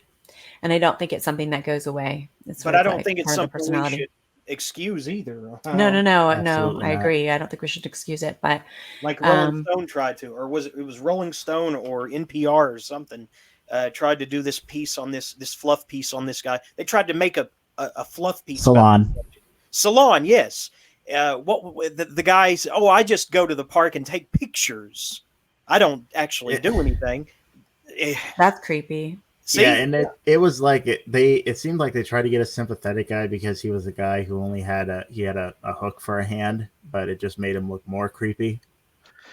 Oh my Yeah, he God. was he definitely had the look about him in general, right? I mean, if you know if you And put together a picture what a dude like that might look like in your brain, it's exactly that guy. Yeah, and they yeah, like edited the video with like in between him talking, they had like stock footage of like a little girl dancing ballet, and it's just like, what the fuck am I watching? yeah. It was a very creepy little. I don't know what do you call that type of a piece? A little I guess journalistic piece, but I don't know. I mean, it was pretty bad. There's no words for that. Yeah, it was pretty bad. It was pretty bad. I mean, I don't know if they just do that just to get clicks or not, right? I mean, do they the folks putting that together know that that's just gonna, Some they know people it's like to creepy, create controversy just to Yeah, see what the reaction will be, and there's really no truth behind what they're posting. But right. I think when you can kind of feel that there is something behind it, and you see something like that, you're just kind of okay. I don't know even how to react to Yeah, because I this. don't think that salon piece is unique. It seems as if there's been a fair amount of coverage like that with this quote unquote virtuous pedophiles or whatnot, right? Hmm. It seems like they're really that somebody's trying to push it, and I don't know if it's just to get traffic or if there is some other kind of agenda where they actually are trying to make it to where that you're trying to make the general public be sympathetic to these folks. But it does seem to be a trend. That's a weird trend. Because Yes, on some indeed. level, like, I understand like the idea of being able to encourage people who are pedophiles but have no desire to actually touch children to make them feel like they can actually go and get help. I understand that, but the way they go about it is just, it does feel like they're on the road to like saying, no, it's okay to be a pedophile. Well, no, it's not. here's the thing. There are some things that you may think that you can't live without, that you feel compelled to do, but I mean, you still have to have the discipline as a member of society to say no to yourself sometimes, Well, and that is something they're missing. yeah. Well, I think there's a lot of people who are like homicidal and they're just homicidal. They're not going around killing people because they keep it in check, but they have an urge to kill people like daily. You know what I mean? So I kind of Yeah, you liken it call to those that. the virtuous psychopaths, right? Well, virtuous psychopaths. I've dealt with a lot of psychopaths over the years, and one thing I can say about them is that there's no changing who they are, but there is changing their behaviors. So, I mean, you can't change like what makes them tick, but you Right. can. They can decide to change how they live their life. So, for a pedophile, like you're probably always going to be that, but you don't have to act on it. And there's just so many. There's so many pedophiles out there, and I think that's what scares, I guess, parents and Yeah, I all of mean, everybody. We get afraid to let our kids go do anything or go anywhere because Right. they're out there. Yeah, I mean, like, look at it. Two of the three presidents in my lifetime had connections to Jeffrey Epstein. So, yeah, they're out there, and then they're in high positions of power. Yeah. And I think it's something that a lot of people look the other way about too, because they don't know what to do. It's like they just don't know, like, well, who do you turn to? Do you call the police? This is my, cousin. Do I call the police on my cousin? Yes, Or what do I do? How do I handle it? yes, you call the police on your cousin. Well, In a I mean, but sense, some yeah, people, but some people are like, I don't know, maybe I shouldn't call the police. It's my cousin. But it's just people handle it differently. They don't know how to handle it There's when they also encounter it. that. When did we get programmed with this admonition? I guess it was in the '90s. Snitches get stitches. I don't have the convict mentality, and I used to date a woman who was frequently in and out of every jail and prison in 3 counties. But I don't think like a convict, so I'm not thinking snitches get stitches. I'm thinking if I see something, that is, obviously wrong with a picture, that I am, morally, obligated to shine a light on, that I cannot ignore, then I would snitch. I mean, well, I mean, in prison, like nobody gets treated worse than pedophiles. So Hmm. it's less that. It's I guess the convict mentality would not be to snitch on them; it would be to stab the shit out of them. mm, Yeah, I mean, a lot of pedophiles do get killed in prison, and yeah, I don't know if that's the right answer of how to handle it either. I don't really think you should kill somebody over something like that's just me. I'm against the death penalty, but um, I'm not into murdering or killing. That's not me. But for some people that are into murdering and killing, maybe they're like, yeah, let's kill all the pedophiles. But I don't know. I'm more of a rehabilitation kind of person. That's just me. Like if someone's in front of me and they've done something horrible, I say, yeah, punish them and teach them the right way to do it. Maybe they don't know what that is or how to achieve that. But I'm you all about know, rehab. the worst thing about the death penalty, and I'm not sure where I weigh in on it. It's a blank spot to me, but I think it's even considering the circumstances when they do it most of the time, it is still kind of perverse to show it like a private screening to the family members of the victims. And I realize that to them they're getting catharsis, but there's something really haunting about the idea of them watching the person dealt hard justice, you know, like for good, that being killed in the eyes of the law. Something perverse about showing that like a movie with the curtains pulling back and the glass partition and everything. I mean, that's really that's really warped. Even if it has a therapeutic, design. I don't know how therapeutic that would be Yeah, for a family member to see. I guess it depends on the person, but I feel like if my child were molested by like a pedophile and then I had to watch the whole trial and go through all that, I feel like that would be just as traumatizing as the actual thing that happened. yeah. It would Wouldn't be watching difficult for someone me. die just add more trauma?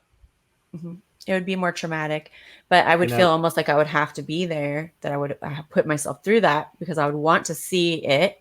But at the same time, it would be very traumatizing for me. I'd probably have to get therapy just to deal with watching the sentencing, or you know what I mean? Because it's so much emotion in that. It's good to know that that person's being punished for what they've done. I think it's harder for parents who's they don't see justice and yeah, people get away with it I read that about there's it. like a certain country in Africa, I can't remember which one, where if someone is a murderer, what they do is they tie weights around them and throw them in the river and let the family of the victim decide if they want to go in and rescue them or not. Wow, that's a different way to do it. Like on some level, I would support that more than just like the state outright killing someone in front of the victim's family. Yeah. I mean, it's pretty barbaric, some of the things that we have done as punishments. We've come a Yeah. long way from scaphism. Ever heard of that? No, it's scaphism. Oh boy. I think this was for like from the BC days, like 10,000 BC Persia and Mm. and pre-Israel even and everything. Um Back when it was called what? Jew uh well not Jerusalem but the Judea. Anyway, Right.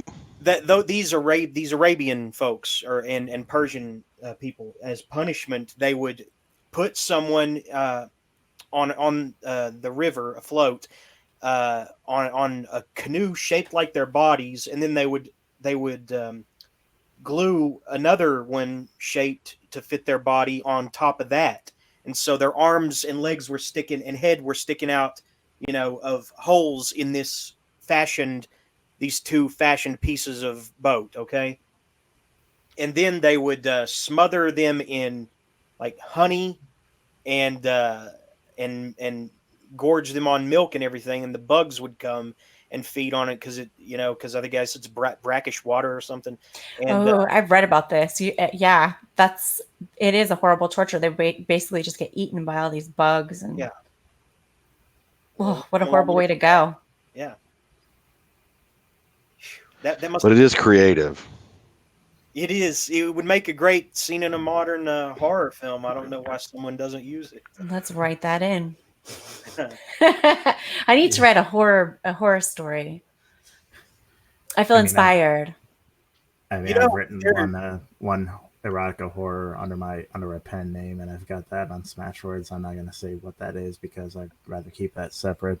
I But got you. yeah, there's on some level that it's kind of goes back to what we were talking about earlier. It's like the lesson from the Straw Dogs movie. This idea that we can advance ourselves in civilization, but there's always the animal that's underneath it, and refusing to acknowledge it. It does more harm than good, I think. Agreed. Yeah, totally my philosophy too. Well, we've circled around. We've covered we've covered all the archetypes of life. I don't know, sex, death. What are we missing? Is there anything else? I think we've hit it all, except for maybe childbirth, but you guys are all boys, so. Yeah. Yeah. Yeah, we don't create life. We just Well, you do create life. You just don't carry the baby. True. But next, it I'll takes get you a two. robotic womb, and then you can do it. See how Yeah, I circle think that's where I backwards? jumped into the conversation initially was the The robotic womb part. robotic womb part. Yeah. Well, you didn't miss anything. That's the best part. There is actually a term that applies to like robots and automatons and everything, that they have to pass a certain quality of realism. Like if they look too robotic, then they're in what these these engineers call this uncanny valley. Right. Which means Yeah. that they're too creepy, for production, unless that's the aim is for them to be creepy. Because if they look too unlifelike, but they can't look too lifelike either. Because Like then it's also creepy. yeah, and but like for some reason, like the Chuck E. Cheese robots on stage, for instance, they pass muster, because they don't. Maybe you. No, those things are creepy. Those things are really some creepy. of those robots I was looking at earlier creep me out, and I'm supposed to stick my dick in that. I mean, True. Newsflash. I actually saw those. They were a little scary. Newsflash: Jeremy wants to stick his dick in Chuck E. Cheese. I knew someone did.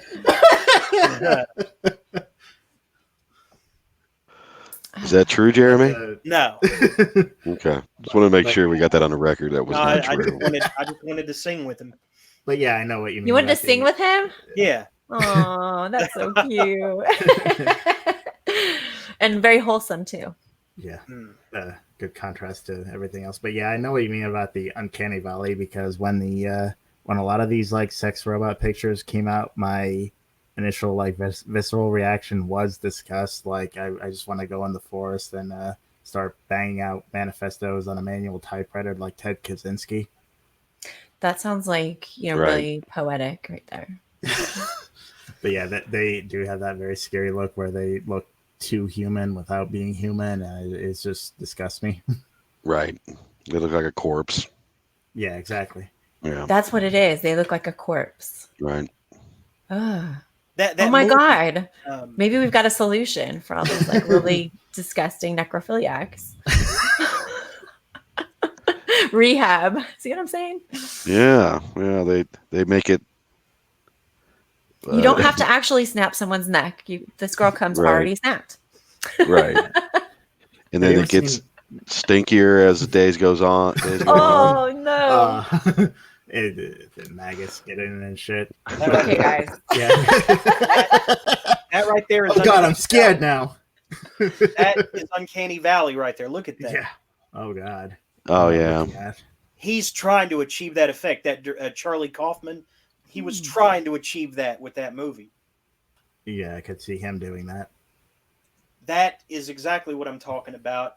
They don't look lifelike, but they don't look like cartoony either. They're somewhere in between. They're alien. I mean, Yeah. Has anyone here seen The Killing of a Sacred Deer? Yeah, I've seen it. Yeah, I do remember like there is a bit of an odd like thing in that movie where the main character who is a doctor does have like a necrophile fetish where when he has sex with his wife she just like pretends to be dead. I thought she was pretending to be anesthetized. Like wasn't he an anesthetician? And That that's might be it, but I got the impression that it was like he was like a necrophile or something. Mhm. I think that he was an esthetician, and I think that she was playing patient, right? That might have been it because I do remember he was a surgeon, but I don't remember it being an anesthetician. You're right. You might be right because it wasn't the guy that she like his friend. Wasn't he the anesthetician? Like that she gives a hand job to in the car. That part I don't remember. Okay. I got a But yeah, memory of a serial there streamer. was some kind of sexual play where she pretended to be either a corpse or a knocked out human, right? Yeah. Yeah. Yeah, Yeah, I've definitely done that for people. What'd you say? Pretended to be asleep or passed out Yeah. because they were into that. Yeah, it was like kind of something to show that there was like something I guess unwell with him with when she would like when they were like be ready, getting ready to have sex and she was just like all of a sudden just like go limp. Yeah, Right. a lot of guys are into that kind of like, but I think not necessarily like, oh, they want you to be dead, but just like you're Like asleep. yeah, passed out. Yeah. And they're gonna fuck Or- you in your or- sleep. Yeah. or- But I or mean, just if as like- long as they tell you ahead of time, it's okay. Yeah, as long as they they're not doing Bill Cosby shit. Exactly. The Dream Bill Cosby shit. No. So what were your general thoughts on that movie, Ben? I thought it was really good. Like of the like recent like I guess quote unquote art house horror movies that I've seen, that's probably my second favorite behind The Witch. Okay. Yeah, I liked it. It had a weird like the direction was weird in that the director was like, okay, everybody that talks in this film has to have an absence of effect, which was a strange direction to go in the way that all the dialogue is delivered. Hmm. Did you think that was a little bit peculiar? I don't know, But to me it it was seemed like to there was to me it had like a sort of weird kind weirdly realistic kind of awkwardness between these people, especially between the boy who I guess was some kind of warlock and the doctor. Where right, you kind of suspect the boy may have like autism or something like that. And right, especially like the scene where he's having dinner with the kid's mom. That scene was just like perfectly awkward for what it was trying to achieve. Oh yeah, it's certainly irreal, right? And it's got a peculiar I don't know, it's like almost hyper real and irreal at the same time, the way that it comes across to me. I mean, it's very creepy and in effect and effective. Yeah. Yeah, What else has that guy done? Are his other films directed in the same way where everybody talks in this absence of effect? I don't know. I know he also did The Lobster, but I haven't seen that one. Oh, that's That right. made no sense. It made How no does sense. somebody get genetically transformed into a lobster? Well, I mean, I think isn't that the kind of like thing where that's the general premise, and don't you kind of have to give them that one, right? I mean, you kind of have to give them that one, right?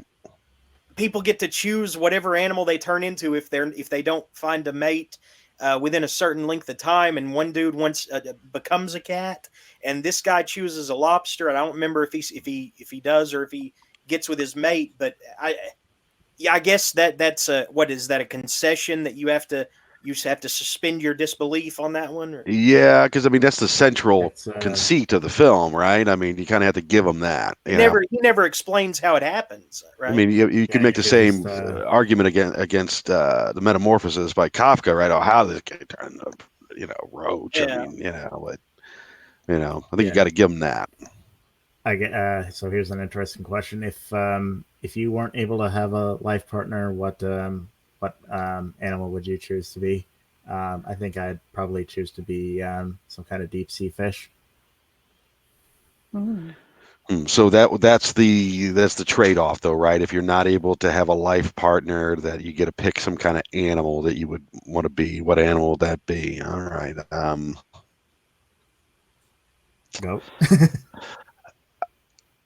Hmm. So can you not pick like a bee? A I would assume bee? it'd be any kind of Well, animal. if you could be a lobster, I mean, Jesus, this guy. Well, I mean, the bees are like Don't think naturally too part hard. of a hive, right? So I'm just wondering, does that kind of cheating? Is that cheating by choosing a bee, right? There's no cheating. He said any animal. Right. Well, I'm going with the bee then, so that I'd still be part of a social network. Yeah. Bee is a good one. Except for if you sting somebody, you're dead. Well, yeah, I mean, but I'd be a dumb bee, so I mean, that's just life, right? Mm-hmm. Yeah. So what would you choose, Jeremy? There's a woman present, so I got a front. I can't say. If there's a woman present, you can't choose an animal that That you would like doesn't to make any transport. sense What? at all. Yeah, let's hear about what Come on, were you gonna Jennifer. say? Like a woman? Come on, Is that what after you were all the gonna shit, say? after all the shit Jennifer said, you can say what animal you want I to guess be. a hummingbird.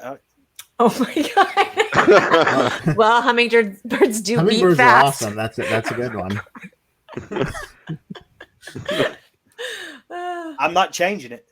I mean, Well, I already have the attention span of a hummingbird trying to get laid, so There you go. So what did you select, Ben? some kind of deep sea fish. I don't know, just Oh, that's like right. I don't know, maybe an angler or something like Yeah, that. that would be nice. At least you'd be pretty. No, anglers are ugly. Well, it depends on The lights beauty's in on the the end eye of of the their. beholder, right? Yeah, but it would be cool to just be like down at the bottom of the sea where it's like dark and I just have my own light source everywhere. So what would you select, Ms. Johnson? I would select a cougar. Ah, nice. That should have been a no-brainer. So That's my spirit animal. So Nice. Yeah, I thought about at one point in time writing the erotic adventures of a cougar. It was called Cougar and the Freak Show. It was gonna be like a monster porn type thing. sounds And fun. like each episode, she would have sex with a different freak in the freak show. But I never did get around to doing it. I feel you. I have a lot of ideas too. Then I start writing them. I'm like, maybe this is a bad idea. yeah, I tend to take the position that there's no bad ideas, there's only bad delivery. Yeah, I think sometimes though you realize that you've chosen an idea that's pretty tough to deliver. Because I both Jeremy and I and Gregor, I think to probably some extent probably read a lot of like Bizarro books, and like those are full of like weird, ridiculous premises. Right. Yeah, I don't know that there's necessarily bad ideas necessary. Yeah, I mean, I think that execution is where it's at as far as whether or not you can pull it off. Yeah. You always want to put a thread of reality through it, so it. What do they call it? Verisimilitude. Permissive Yeah. So food, I yeah. mean, at so it's least I almost do, right? plausible, even if it's off center, it's still plausible in some way that you can justify it. I mean, it's very hard to keep somebody engaged without having some sort of grounding in reality, I think. Yeah. But I mean, I think some people probably can pull it off. I mean, I think that, or at least, especially in short pieces, right? You can pull off just having it be in crazy land, right? But if you get to novella length or longer, I think you kind of have to have some kind of grounding in reality to start with before it gets into crazy town. Yeah, You know, Yeah, it kind of I goes mean, back you to can start in Crazy Town, but then you still have to give some grounding somewhere, or it doesn't make any sense. yeah, it goes back to what you were saying earlier. Like you can have these like sort of goofy erotic adventures, but if you have this sort of emotional vicissitude, like this idea of looking at the person you're writing about as a person, it grounds it and makes it a lot more compelling. I try to add a lot of details that are strange. That because I feel like when you're writing something, like some people say, like I don't add enough detail, but I just add like a weird detail instead of adding all the details. Does that make sense? So instead of being like she had blonde hair and blue eyes and she was tall and all that shit, I hate that shit. Like when I read that, I'm like, please, I prefer just to give me like a little hint of what she looks like and then give me a weird detail about her instead, you know? Like she Right. always Yeah. I keeps mean, a that, plastic chicken in her purse I mean, because she's that's eccentric. preferred, right? Yeah. I mean, you could, Yeah, yeah, to have the right telling detail is better than a bunch of detail, in my opinion. Yeah. I really hate like books where okay, like Charles Dickens, like where he goes on forever telling you like what the scenery looks like, what the town looks like, what everything looks like. I'm like, dude, I don't even care anymore. Just I mean, get me that to the can be story done part, well, please. but you've got to have somebody that can really deliver it in such a way that it flows, right? I mean, Hmm. but a lot of times overly descriptive stuff comes off as dry and dull. Yeah, I just that's skip why. it. it's like the Ernest Hemingway school of writing versus like the James Joyce Yeah, I school of would much writing. prefer James Joyce. Well, you mean Well, you no, much prefer Hemingway, I would say, probably. No, I actually prefer James Joyce Also Hemingway, wow, okay. over Hemingway, oh but yeah, I do like, I guess, more the content. Oh, I get you.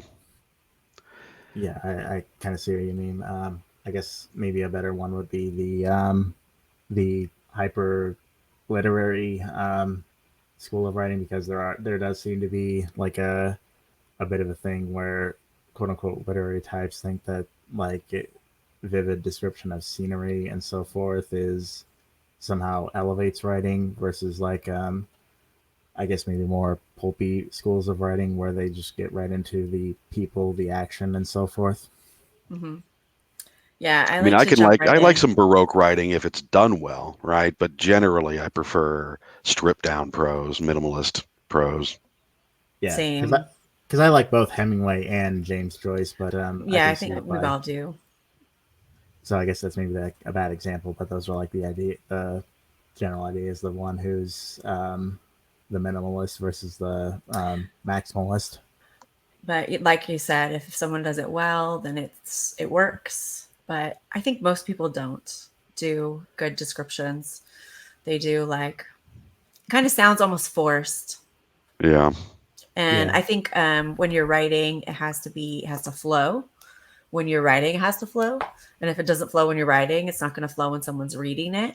So you can almost tell in places where authors are struggling to keep the flow, where they've stopped and they have to fix everything as they were writing. You can feel it where they stopped. I don't know if you guys can, but that's how I feel when I'm I yeah, mean, reading yeah, it some of that depends long. on the work, right? I mean, Mhm. if they haven't done their job to smooth out all the road bumps, right? Then yeah, you can see it.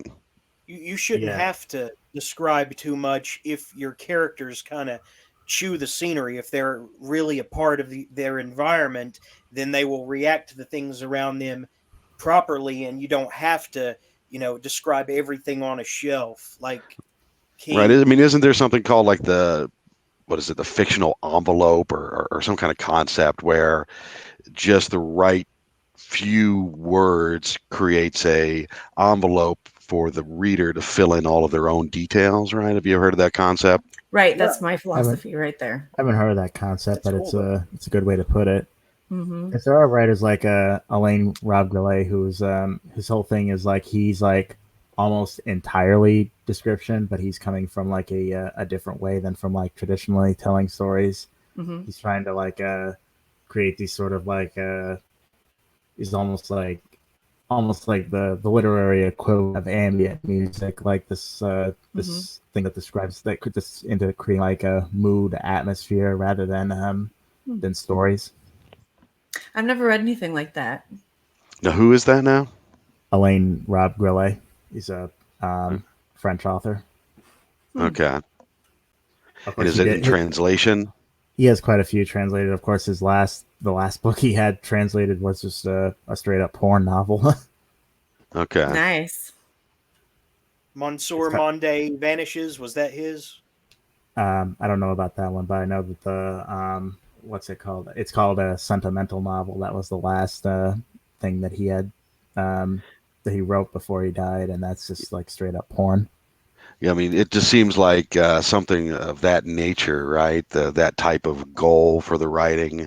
I would just be curious to see how well that translates into a different language. Because if it was say, the literary equivalent of ambient music, you would think that the sound of the actual language, the native language it was written in, would be essential to the overall atmosphere and ambiance that he was trying to go for, right? Maybe. Yeah, to an extent, because he's one of his books in translation is called "Topology of a Phantom City," and that's essentially what the book is. It's like reading a description of a city that may or may not have existed at some point. Okay, I think I've heard of That that. sounds interesting. I think I actually have heard of that now But that that you sounds mentioned more that. like it sounds more like short prose, but in a longer form. That's kind of cool. Yeah, and then there's like someone like Georges Bataille, who's like one of my favorite writers, who is another French author who he does in fact write like a mixture uh, of straight up pornography along with these like surreal atmospheric kind of books, Mm-hmm. like the Story of the Eye. That's like if I had like a that's often regarded as like a pornography as literary fiction, and I do think that is the case because it is at times it is very like very crass and explicit, but other times like very vivid and beautiful. Sounds like it. So this topology of a phantom city, is that does that come across in English? I mean, I think in it an does effective it way? because I think it does. It probably would like read a little better in like Right, the native French, but I think that's a problem with translation in general. right, Like I think even someone like Hemingway or Jim Thompson or someone who wrote very simply, even in translation, it probably wouldn't have the kind of like simplistic music that it does in the native English language. right. Yeah, it's interesting that like have you read anything by Haruki Murakami? Not Haruki. I have read some of Ryu Murakami's, and the thing is like have any of you seen the movie Audition? No, Yeah, I'm not. Yeah, good stuff. Yeah. Yeah, the because I've read the book version of it, and the book version is not as good as the movie in my opinion. But when I read the book version of it, I got the feeling that there was some kind of like cultural white noise embedded in it that I just didn't get. Like if I was like right, a Japanese reader, I was like he's like parroting or referencing things that I might get if I was a native Japanese person, but as an right. English American, I don't get. Yeah, that'd be Yeah. weird. Well, the reason I brought up Haruki Murakami is that he like had taught himself like he got tired of the way his natural mode, I guess, of writing. Right, I think he thought it was maybe too steeped in the cultural milieu or whatnot of the modern Japanese writer or something like that. So he had taught himself how to write like a pulp American Western writer, like in English, right? To kind of get himself out of the mindset of the common mindset, I guess, of the Japanese author at the time. And then he went back and wrote in Japanese, but with a very pulp, stripped down prose that was inspired by reading like Dashiell Hammett or Raymond Chandler or that type of thing, which I thought was an interesting exercise that he'd taken, It definitely undertaken rather. is. It definitely is because I think that the translations of Yukio Mishima that I've read are absolutely wonderful, but I'm pretty sure the words probably sing a lot better in the native Japanese. Right. I do know there was one French author. Let's see, I cannot remember what his name was. He wrote a book called "I Spit on Their Graves." It's not related to the movie, Right. but Just about to ask. the idea behind it is that it was a translation of a book by a Black American author, but it wasn't. It was just like this French author writing it, and it it's kind of interesting to see because apparently like the French they absolutely love like American noir writing, and so it's like this French author imitating American noir writing, Right. and it's more probably extreme than American noir writers would have gone, but it is still it does still kind of read in that there's this whole thing about because I Spit on Their Graves is about a black guy who's light skinned enough to pass as white, and he ingratiates himself in this small southern town to take revenge on the people who lynched his brother. And yeah, there's some very disturbing scenes in it, but it does kind of capture a lot of what American noir writers did, and even like what Southern Gothic writers did pretty well. Who wrote that now that I Spit on Their Graves? The first name is Boris. I can't remember what the last name is. That's not the real name. That's the pen name he wrote under. Okay. All right, see if I can look it up. Let's see.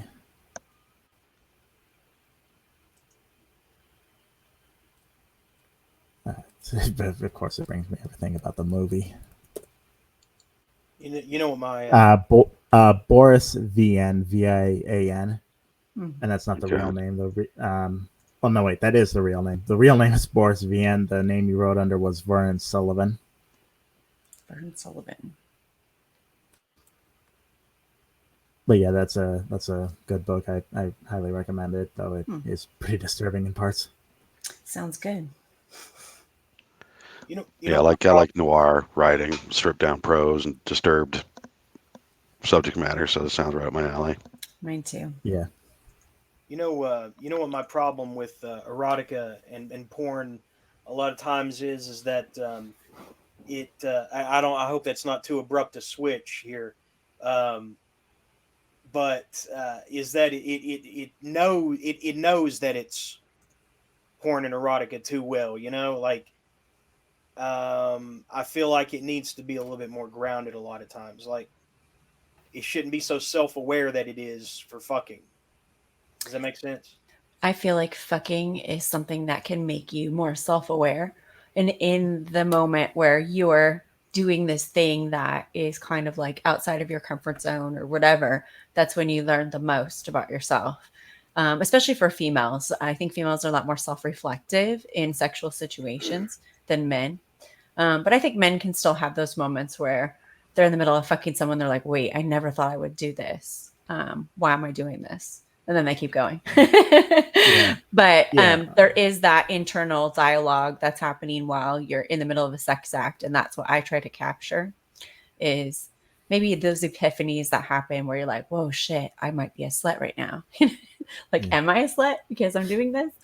And and just that different personalities react differently to situations. And so I'm a people person, so I like to take different kinds of people and throw them into weird situations sexually and see what would really happen.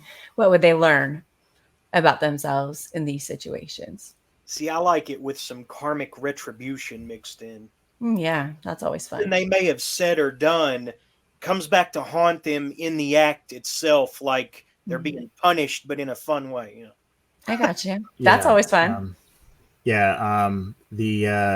The writer Supervert with his book Perversity Think Tank kind of goes into that. Did you ever heard of the website PervScan? Mm-mm. Yeah, it was run by this guy who goes by the name Supervert. It Sir was pervert. like super pervert, except as one word. Super Supervert. pervert. Okay. Yeah, Yes, Supervert. yes, I've heard of it. He ran a website called PervScan, which I guess is kind of almost like comparable to a website like Rotten.com. It was a site that kind of collected stories regarding perversity, sex crimes, things like that. And he eventually turned that into a book called Perversity Think Tank. And he talked about in it how he realized that studying these various stories didn't get him any closer to a definition of perversity like he was trying to do with it. He does talk about how the classical definition of perversity is any sex act that does not result in children. But by that definition, a married couple where one of them is infertile anytime they have sex, it's even if it's like missionary position or whatever, that's considered perverse, which does not seem to be like it should be the case. Interesting. The whole thing is like a meditation on what counts as perversity, what counts as normal sex, things like that. Sounds somewhat Catholic in its definition. Yeah, I guess the definition he used came from I think it was most famously used by Sigmund Freud and Arthur Schopenhauer. Wow. Freud. Don't get me started. Freud is an interesting one because I think Thomas Zaz once said of him is he's similar to Zaz is a libertarian, so he probably is biased on this, but he said Freud is similar to Karl Marx in that he's one of the most influential philosophers in the 20th century, and he was also completely wrong about almost everything. Except for id, ego, and super ego, I really believe he was right on with that. Yeah, there definitely were things he was right about, like the talking cure, the idea that if you talk out your problems, that helps. Mm-hmm. And he was also right about the idea that our relations with our parents shapes our relations with the opposite sex. Yeah, I agree with that too. Yeah, I guess he was right about some things, but there's a lot of weird stuff that his dream interpretation and analysis leaves much to be desired. Yeah, that's just like complete whatever he was thinking. But I'm kind of the belief that a lot of really influential philosophers and I guess influencers are from the future and actually have come back here with information and they're just giving it to us, like Elon Musk, for example. That's a good example. Also, like Albert Einstein, I would say he's another one where you're like, he's just all up in everything, wasn't he? So I'm guessing you actually like that Cybertruck design. I mean, I think he's really cool in general. I'm not saying I like everything that he's done or hasn't done, but I think he just knows what direction to take because he knows already what's going to happen. I don't know. I think Neuralink is a kind of a creepy development. And it's a development that has been kind of in the making since Star Trek, because that's kind of like a Star Trek thing. And everybody's like, when are we going to actually create the things that happen in Star Trek? People wrote books about that. But I'm waiting for teleportation. That's the thing that I really want to happen. So I could just teleport to wherever you guys are. See, I would have already given you a blowjob if I could teleport. Yeah, that's kind of the thing. Like a lot of the porn industry has been an early adapter of a lot of things. Like apparently they were an early adapter of home video. They were an early adapter of the internet. Like a lot of like early internet stuff was, ways to deliver porn to people. So And now there's virtual reality porn, which is cool. Right, exactly. So there's, I mean, I guess that, and one, I remember reading somewhere it was like the third or fourth photograph that was ever taken was of a topless woman.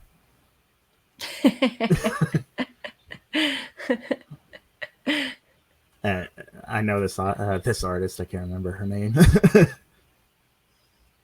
Are you allowed to have that on YouTube? Probably not. I mean, she draws voluptuous women nice, but feminine's not really my thing. No. I'm more of a sadist. I could have rocked your world. No, I'm just kidding. I only said that because he said he's not into it.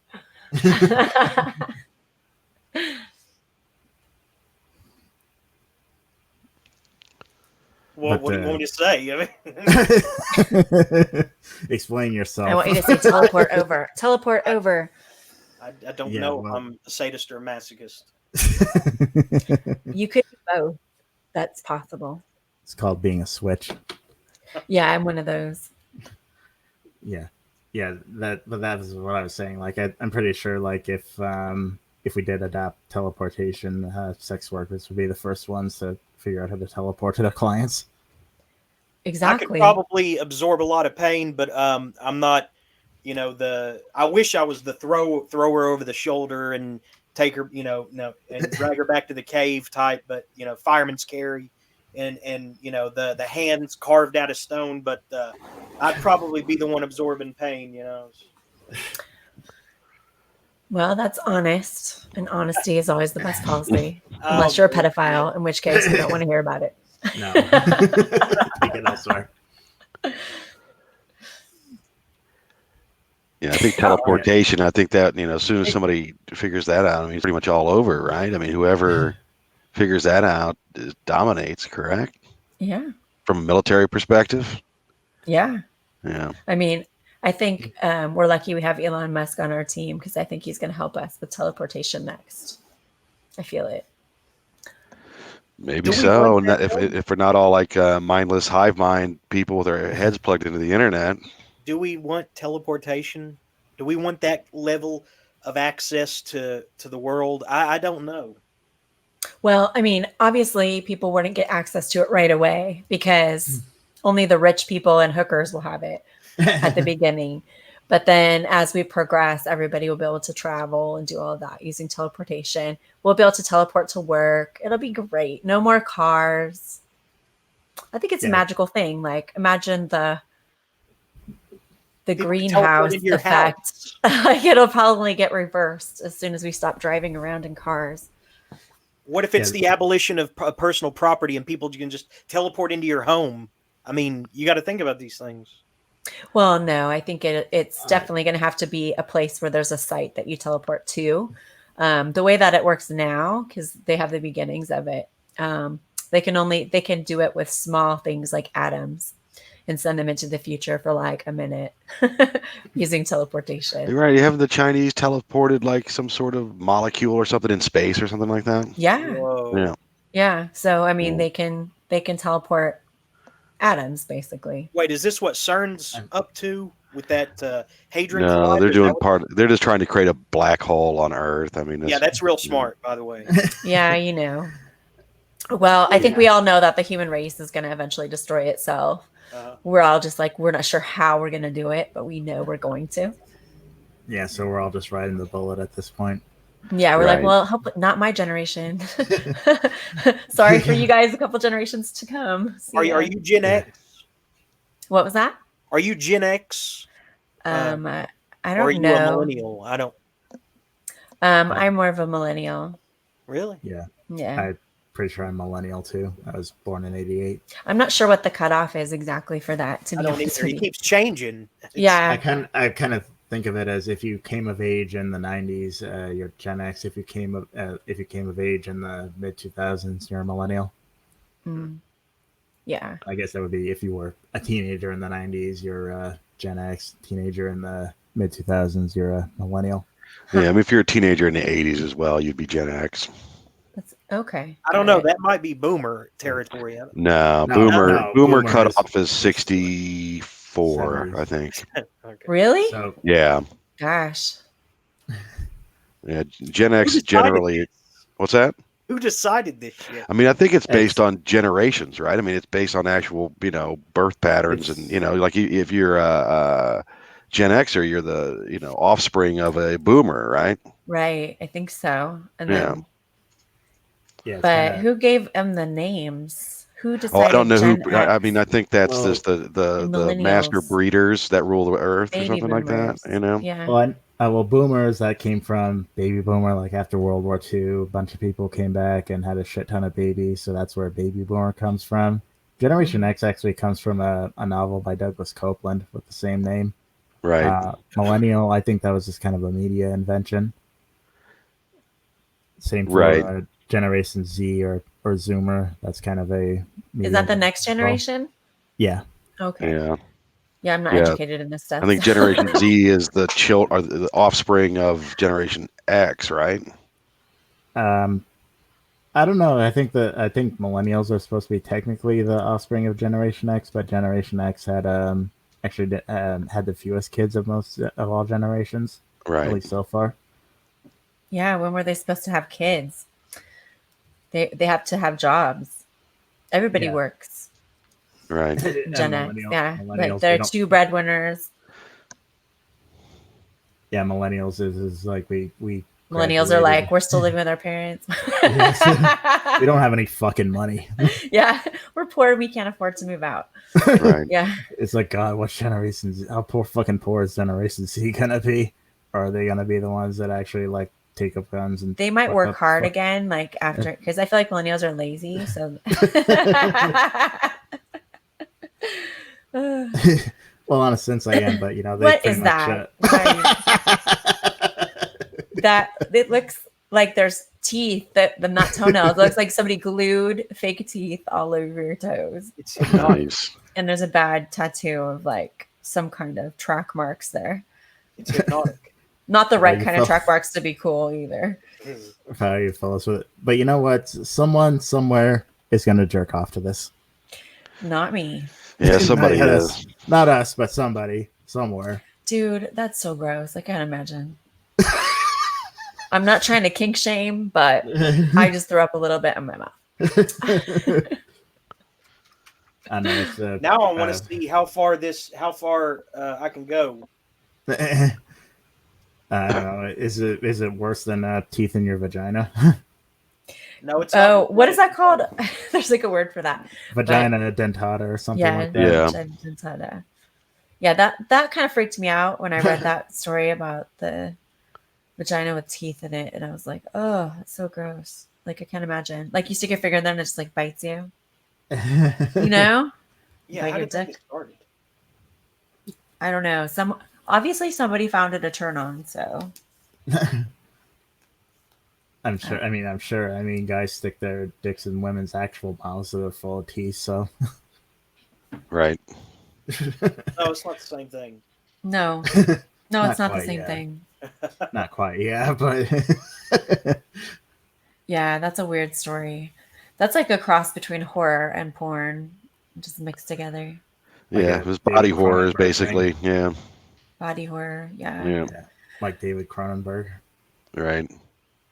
I don't know. I feel like I should start writing horror. I think No, you'd I don't be think. good I at don't it. think so. There's no money in it. There isn't? No. No one reads horror? No. It's like it's not even a genre that rates on. Like when they talk about, oh, these are the top genres that sell in the world of fiction, right? They don't even have horror as a genre listed usually. Jeez. Does so anybody, romance is a better choice. Oh yeah, definitely, sure, yeah, for certain. Yeah, I'm segueing into romance so I can like advertise on Amazon because apparently if you do too hard of erotica, you're not allowed to advertise. Right. Do you write stories that are like non-erotica or anything like that? Me? Yeah, I do, but not under my name, Jennifer Johnson. I write stuff that's nonfiction, like self-help, Oh, okay. so that kind of stuff. Yeah, I think self-help is Yeah. pretty lucrative. How not to be a douche. Shit like that. Well, that probably would sell. I mean, there was Yeah. a pretty famous book called "The Subtle Art of Not Giving a Fuck." So, Yeah, I mean, I don't Right. know. Unfuck I could have written yourself that. and all that. Yeah. I think I need to write those kind of self-help books. Yeah, but romance is definitely more lucrative than horror. I don't think. I mean, horror is Yeah. pretty. It's like what? I mean, you'd have to. I mean, nobody buys it. Nobody Yeah. buys it. Well, that's good to Yeah. know. yeah, But because I I write it still might anyway. write some anyway, just because why not? Right. Well, I mean, Yeah. yeah. I mean, I still write it, right? So, Well, Yeah, you do what you enjoy and you kind of that's the cool thing about being indie authors. You can write about whatever you want. And right. doesn't mean people have to buy it, but yeah, you can write about whatever you want. yeah, because I write horror too, and yeah, unless your name's Stephen King or you get lucky and one of your stories gets adapted into a Netflix original, you're probably not going to sell much. Right.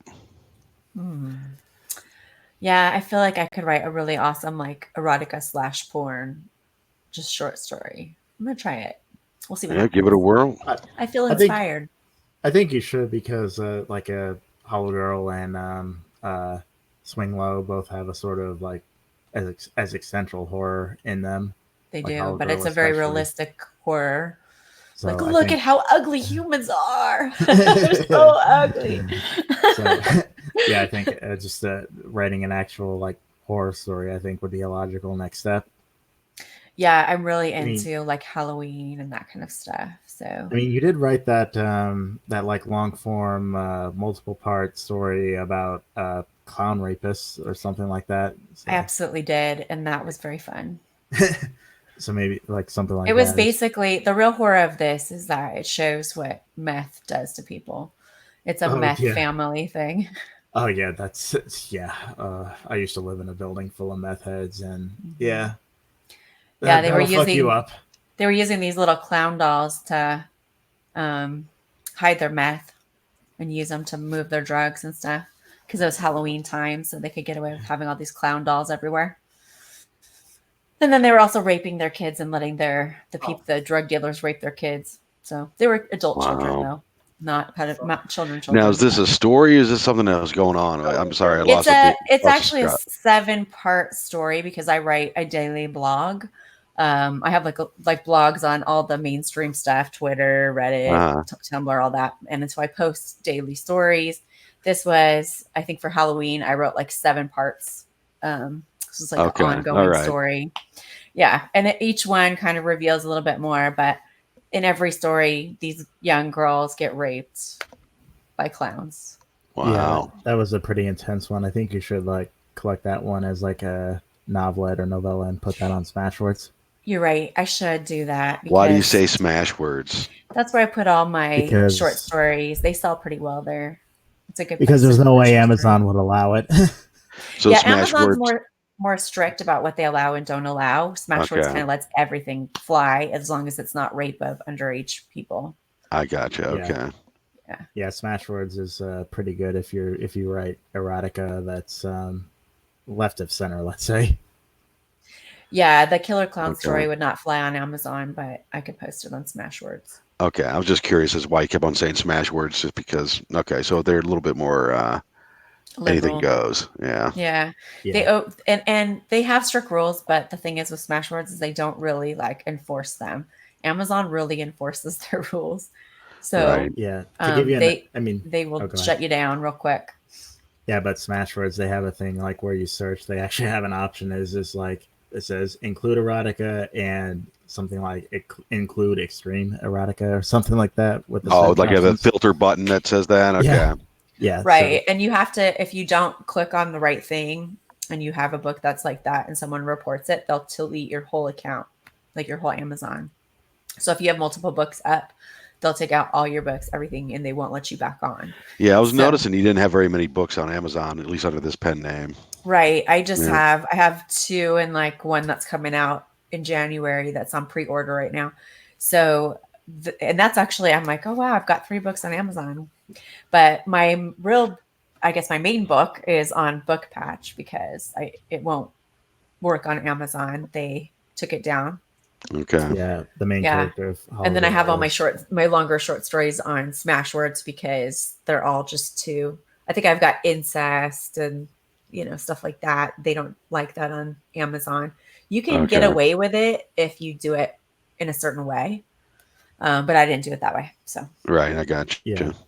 Yeah, and on some level, I applaud you because fuck Jeff Bezos. But yeah, I like anyone who is a publisher can tell you how Amazon basically has like the whole book industry by the balls. So I guess on some level, writing books that are too extreme for Amazon is an act of rebellion. I like to break rules, but I just like to write about what I like to write about. And I didn't worry about where I was going to publish it. I just wrote what I wanted to write. And then I worried about publishing it after the fact. I didn't let the publishing process dictate what I could or couldn't write. So that's just Right. how I operate. But I think a lot of people operate the opposite way. Like a lot of other authors I know of, they are strategically choosing to write romance so they can advertise and do all this stuff. And I'm like, maybe I'm missing it. Maybe I should be doing this too. I actually like writing romance. It's easy and fun.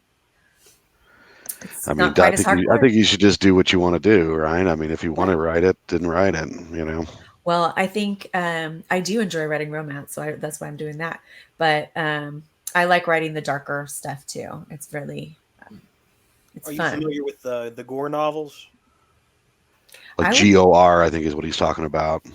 gore.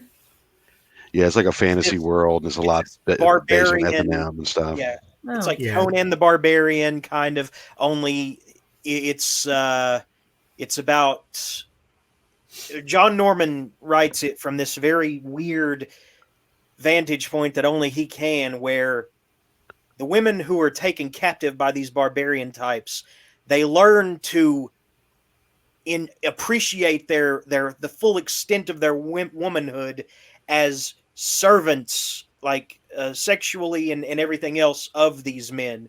It's kink, but he hides it in such a way that he's hey, this is legit philosophy going on here that they're talking about in this book. This is about the relations between men and women. This is about more than just sex, but it's basically kink. It's an excuse for 13-year-old men, boys to read about, girls scantily clad at that age, when they're coming into.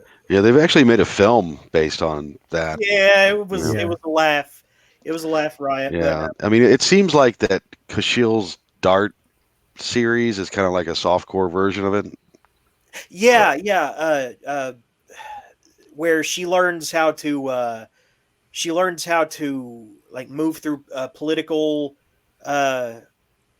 like circles using like the erotic arts or something. Right, That yeah. basic gist of that one. Yeah, it seems like that's a Gore written from a female perspective, right? Is kind of what the impression I get, right? I have not read either series. I'm not opposed to it or anything. I just am familiar with them, but that's my take on it, at least. Yeah. Yeah, that's not the wasn't- kind of thing I read at all. Yeah, wasn't one of the Gore adaptations of the Gore novels? Wasn't that on MST3K? Probably. Yeah. Yeah, It was worthy of it. Yeah. Yeah, But, there's I mean, actually I enjoyed like there's actually like a whole subculture within BDSM that's based around like the quote philosophy. that Oh taking it- yeah. It's like a cultish kind of thing. Yeah. which And- I think that's taking it too far. Yeah. Unless it's just for foreplay. But Yeah, I for think, me, like the whole patriarchy and misogyny thing, like occasionally as a kink that can be kind of hot, but the way people who take it seriously, like no. Right. Yeah, it's interesting though that particular sword and sorcery BDSM series has started some sort of weird subculture though that is almost cult-like, that they believe that there's really something deep into that guy's philosophy. Yeah, it's interesting. it was brilliant for him to set it up that way so that he could write 30 to 40 novels throughout his life about women being your willing slave. And he dresses it like that. No, I'm talking about men and women being together and fully understanding each other. It was Right. Well, Yeah. but maybe that is a full understanding. If she's understanding that she's your slave and you're understanding that she's your slave, then yeah, there's some mutual understanding there. I mean, if it's consensual, whatever, right? It was consensual. She Right. wanted couples to in do real it. life introduce contracts. I mean, that's not a relationship. Contracts. I mean, come on. Well, I I mean, mean, some people do yeah. contracts, but I mean, I've been like in the lifestyle for a long time, and I cannot imagine anybody ever being like, okay, hold on, we have to do a contract before we have sex. Like, Mhm. I've never had that happen.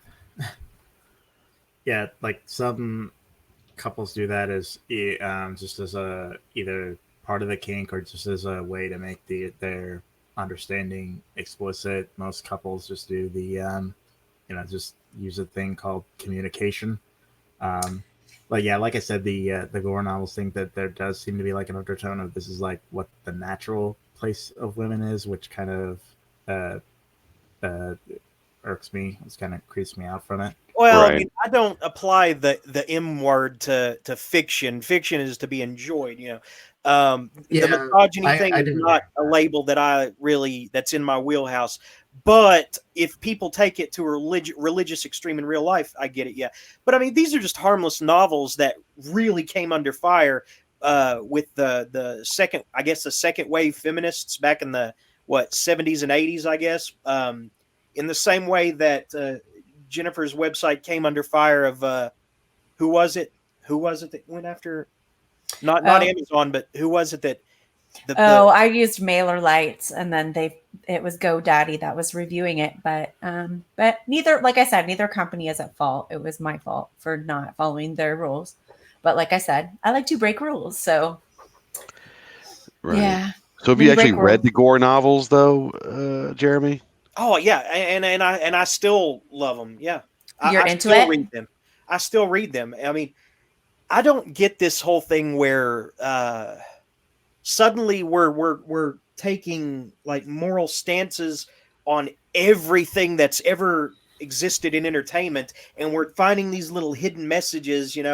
Um, well, Star Wars is actually about the patriarchy, and let's Well, see. it is. I mean, but that's I don't know but about that, but and what was the intention of the author when they wrote it, and what do people get out of it? And that may be two completely different things. Because I mean, I know I've written something and been like, this is what I mean, and then someone reads it and it's like they get something completely different from it, and they're upset about it. And I haven't even thought me, it's about just that fun to angle. read.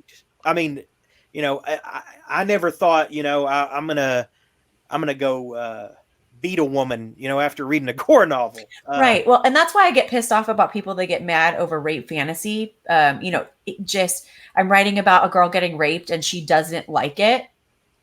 And people get really upset about this. But I'm like, usually in rape, when someone gets raped, they don't want to be raped. And that's the point of the story, is that this person is being forced to do something they don't want to do. And that can horrify you or that could get you off, depending on who you are. But does that mean I shouldn't write a story because some people get offended by a story that involves rape? No, it does not. Freedom of speech. I should be able to write about whatever I want to write about. Obscenity And trials are bullshit. what was that? Obscenity trials are bullshit. Well, I Yeah. mean, go back to Max Um, Hardcore. That was bullshit. Like, he was just Yeah. doing the same thing I'm talking about. He was creating his art, how he saw it, within the limits of the law, and he got in trouble. He So went gore to jail. novels are misogynistic, but Max Hardcore isn't. See what I mean? Max Well, Hardcore is misogynistic, but he's not saying he's not. Okay, I see what You you're saying. know, I guess that what, is what his I was point. trying to Yeah, what okay. I was trying to say with the gore novels is it is just the subculture that popped up around them. I personally haven't read them.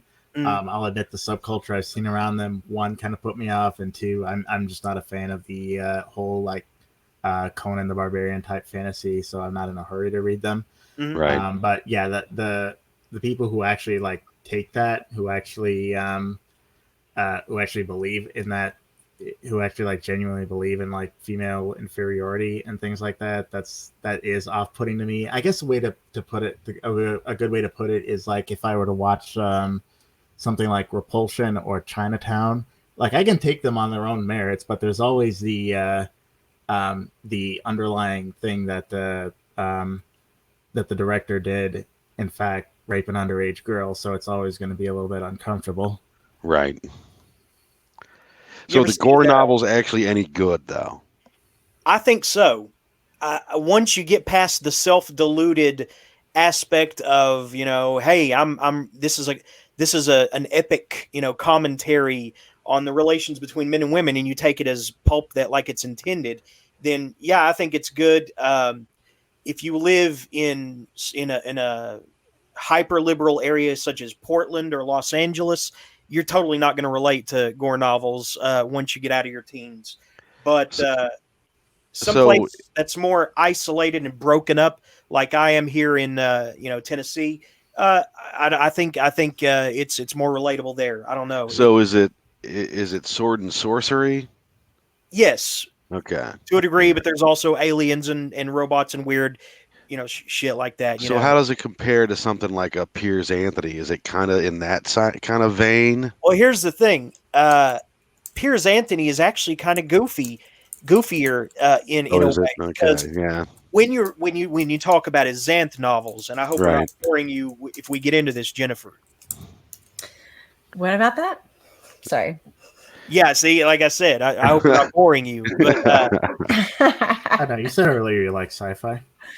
I do like sci-fi.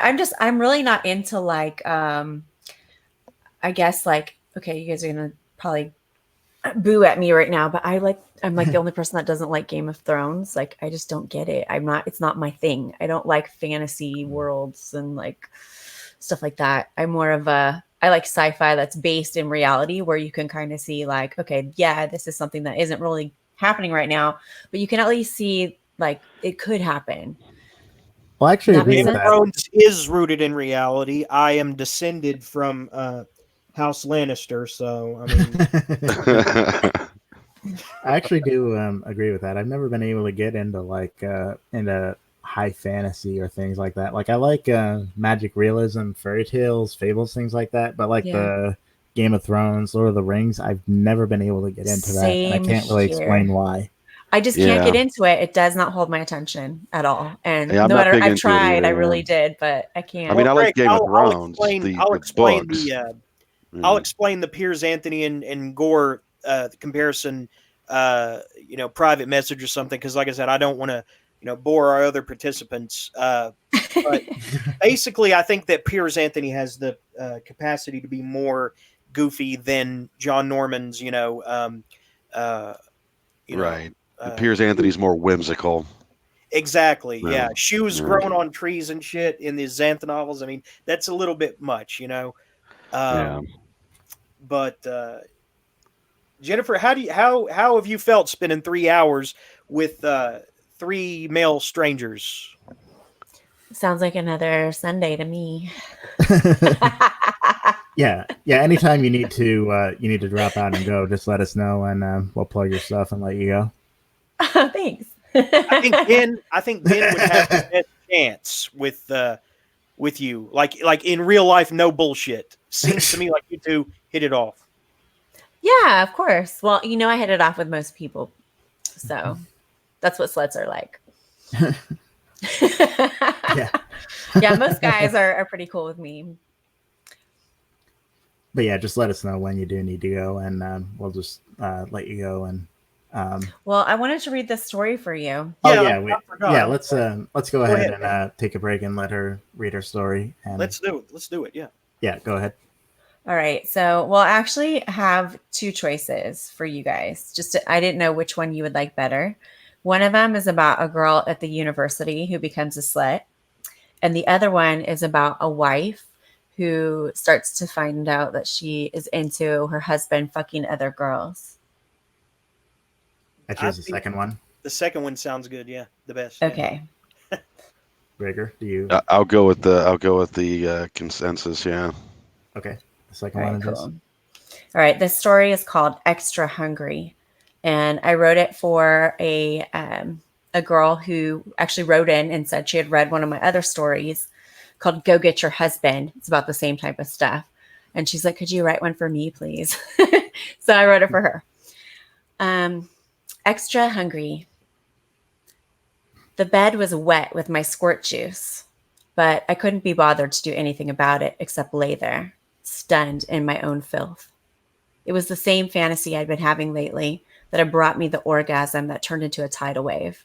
It was a fantasy I'd found myself turning to more and more as the weeks passed. I hadn't told John what had been making me so horny, but he had noticed the peak in my horniness, which was a welcome change. John and I had been married for almost 20 years, and in all that time, I had never stopped loving him. It's just that sometimes our sex life became stale and boring, and I started looking to outside sources to spice things up. No, I wasn't cheating on him. I was just looking at porn and reading erotica stories online, trying to get ideas. For the most part, I was turned on by the same old things that had always turned me on, but there was a new outcropping of perversion that scared me a bit. I didn't tell John about it at first, not sure what it really meant, and if it was one of those things I really wanted to do, or whether it was just a fantasy I never wanted to fulfill.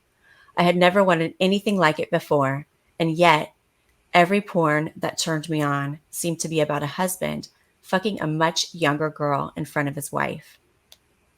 I learned how to look it up easily by typing in reverse cuckold into the search bar, and I had to admit I was extra hungry as I went through the results, trying to find a video I hadn't already seen. The videos turned me on, but what really got me going was a story I read online about a young girl who came over to fuck an older woman's husband. The way that young girl put the wife in her place turned me on in ways nothing else ever had. That was why there was squirt juice all over my bed, soaking into the mattress. That was why I was laying in my own ejaculate, unable to move. I had to admit it. I was into reverse cuckolding. I decided to do something about my hunger right then and there. I had downloaded an app called Cuck Vixen, and it was supposed to help me find cupcakes, which is what the young girls who fuck husbands are called. I wanted to be a cuck queen, the kind of girl who liked it when her husband fucked other girls. There was a moment where I doubted myself, but as I filled out the application to join the app, my heart began to pound, and my pussy began to engorge with blood once again. I was already as horny as I'd been before I'd squirted all over the bed, and I still had a few hours to fuck myself before John got home. I browsed the app, sending out all kinds of horny messages, along with photos of John and his perfect cock. I begged each of the young, hot girls to fuck my husband in front of me, and with each message I sent, I played with my pussy a bit more. I was edging myself, pulling myself close to orgasm before denying myself the finish. I was driving myself crazy, unable to stop myself from messaging more and more women. I lost track of how many women I had messaged, and it also lost track of time. Ahem, Lisa! I looked up to see John standing in the doorway. I'm home. What's for dinner? Pussy, hopefully, I said, spreading my legs and showing him just how wet I was. Whoa, that looks delicious. Give me a minute to get the suit off. Don't you move. I squirted all over the bed. It's a bit wet, I warned him. Wow, that only happens when you're really turned on. What has you going, honey? John asked as he removed his clothes and neatly hung them in the closet. I had been hiding my true perversion for a long time, although I wasn't sure quite how long. Maybe it was time to tell him. I could hear the pings from the Cuck Vixen app sounding off repeatedly. What's that noise? John asked suspiciously. You've been acting secretive lately. What is going on? What app is that? It's called Cuck Vixen. Cuck? Vixen? John looked perplexed. You mean like cuckold? He looked a bit scared. Are you cheating on me, Lisa? No. John, I'm not cheating on you. Let me show you. I opened the app and I showed him my message list. He grabbed my phone from me and began to click on my conversations. I watched as his face turned from anger and worry to confusion and disbelief. Wait, are you looking for a girl for us? John looked up at me in disbelief. Yes, honey, I've been watching a lot of reverse cuckold porn lately, and it's gotten me really, really horny. I wanted to find us a girl and surprise you, but you already caught me. What do you think? Will you fuck a young girl while I watch? A young girl? Why a young one? I want a girl that's hot, young, and sexy. All the things I'm not anymore. You deserve to have a girl like that, and I deserve to watch. Oh no, I'm not fucking another girl unless I get to fuck you too. I'll fuck you too while she watches so she so she can see what you like. But I want to see you fuck her. Have you found a girl yet? I could hear the hopefulness in John's voice, and I could see the way his cock was stiffening. I don't know. Have any of those girls responded to me? I asked. John still had my phone in his hand, and he clicked a few times and smiled. This girl, Carmel Lever, says she's free right now if we are. He showed me the picture of a brunette girl with a wide smile. She was 21, and she had the kind of tits any man would dream of touching. I grabbed the phone from John and worked my magic before I could second guess myself. I had no idea how lucky I was to find our first girl so easily, but she agreed to come over that evening, and she actually showed up at the specified time. I was so excited when I opened the door and saw her standing there. She was much taller than me, and prettier too. Her hair and makeup looked freshly done, and I thought that I would feel jealousy, but that wasn't quite what I was feeling. I was feeling inadequacy, like I didn't deserve to fuck my husband as much as this hot, younger woman did. Hi, I'm Denise. I'm here to fuck your husband for you. She gave me a little smirk, and I felt my pussy twitch in response. I'm Lisa. Come on in. He's right here. I led her to the bedroom where I had told John to wait. He was wearing a black robe like I'd told him to. John, I'd like you to meet Denise, also known as Carmel Lever. Hi, Denise. Wow, you are stunning, even prettier than your pictures. John stood up and shook her hand. My pussy was dripping as I watched her stare him down. She looked like she was mentally undressing him and fucking him in her mind. I guess I was doing the same, but with both of them. I was imagining them both naked and fucking right in front of me without regard for my feelings. It was so twisted, and I knew it, but my pussy was wet, and that was all that mattered. Fuck him, I said, not realizing I said it out loud until Denise responded. Lose the robe, she told him. She was wearing a long black coat, which she unzipped and dropped to the floor dramatically. Underneath the coat, she was absolutely naked, her perfect tits on full display.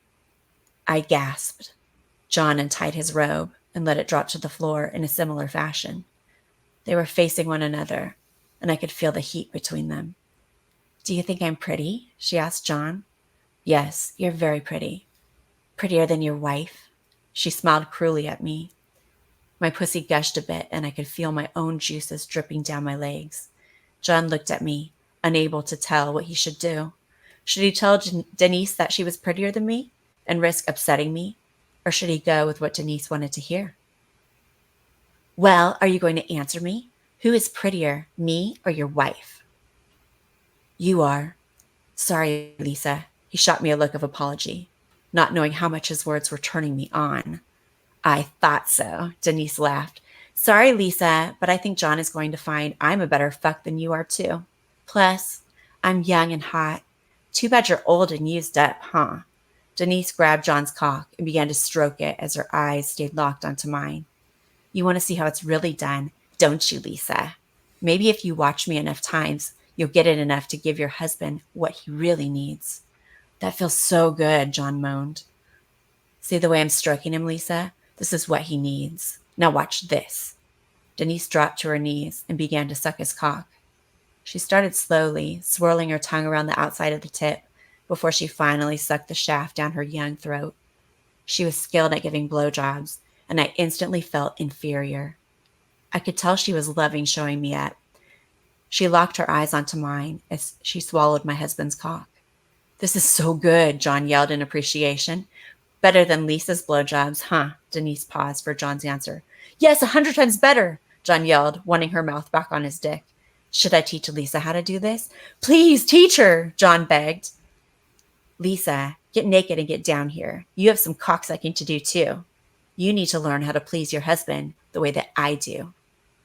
I quickly shed the clothes I was wearing and got on my knees next to Denise. She began to bark out commands to me, and I obeyed her. Lick, she commanded as she pushed my head towards his balls. I'm putting you on ball duty because you can't really fuck that up. I'll suck his cock. You suck his balls. Get them both in your mouth. Yeah, like that, Lisa. You can do it. I sucked on his balls the way Denise asked me, and I could hear her slurping at his cock like a little slut. I wasn't jealous at all when I heard John moaning. Denise grabbed me by the hair and pulled me off of his balls. Get up here. We're going to do this together. Started the base of his cock like this. She showed me what she wanted. Then lick all the way to the tip and then back to the base. You take that side and I'll take this side. I did as she asked, and we worked together to make my husband's cock feel its best. I had never done anything like what we were doing, and I was having such an amazing time having Denise order me around and pleasure my man. I was extra hungry as we worked John's cum out of him. I had never wanted anything as much as I wanted what was happening. Denise grabbed me by the head and pulled me off of his cock. I gasped, breathless from trying my hardest to make his cock feel good. Time for fucking, Lisa. You stay down there at his balls. I'm going to ride his dick. Think you can do that? Yes, Denise. Good. Your wife isn't as terrible as I thought. I've seen worse, she told John. Denise sat him down at the edge of the bed and climbed up onto his dick.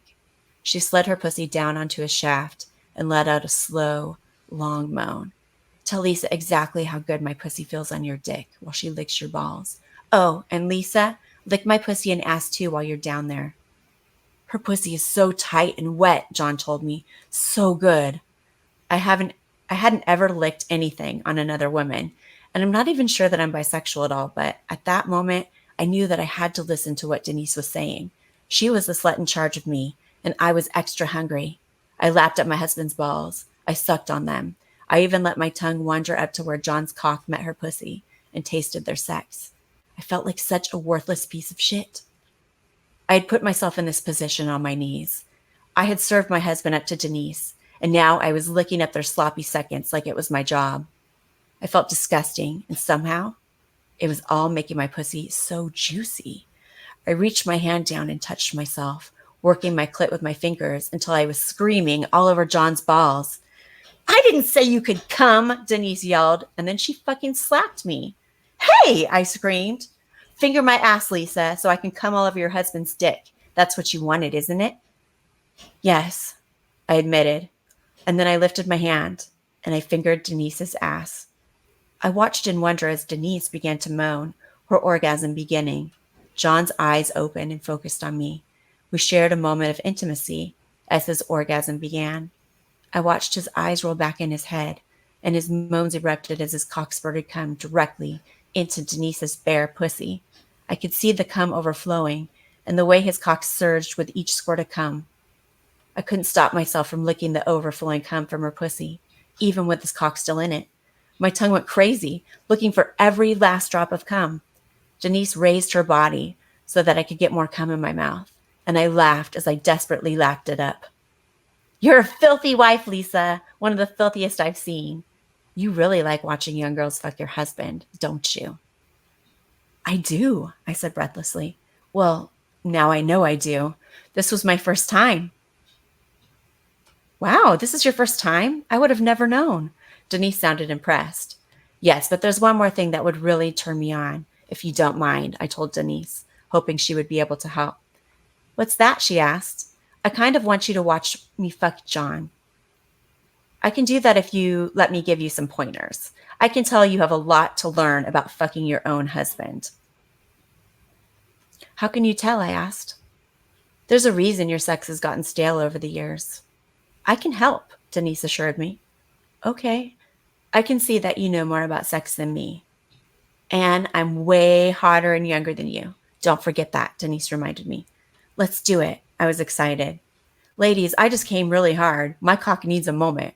No, it doesn't, Denise corrected him. I can get it hard. She grabbed him by the balls firmly with one hand and stroked his cock with the other. I watched her, not sure if she would be able to pull it off. He was hard within a minute or so, and she was gesturing to me to bend over the bed. She guided his cock inside of me, and then she kissed him as he fucked me from behind. How's it feel? She asked John. So good. Yeah, it's so much better with a hot younger pussy, though, isn't it, John? Are you tired of fucking her old pussy again? If you are, my young tight holes are ready for you anytime, John. You just let me know. Denise kissed him again, and I was starting to get a little jealous as she barked out orders to me about bouncing on his cock more or sticking my ass up higher. Let me just show you, Lisa. Denise pushed me out of the way and took my place in front of him. He plunged his cock into her and moaned with pleasure.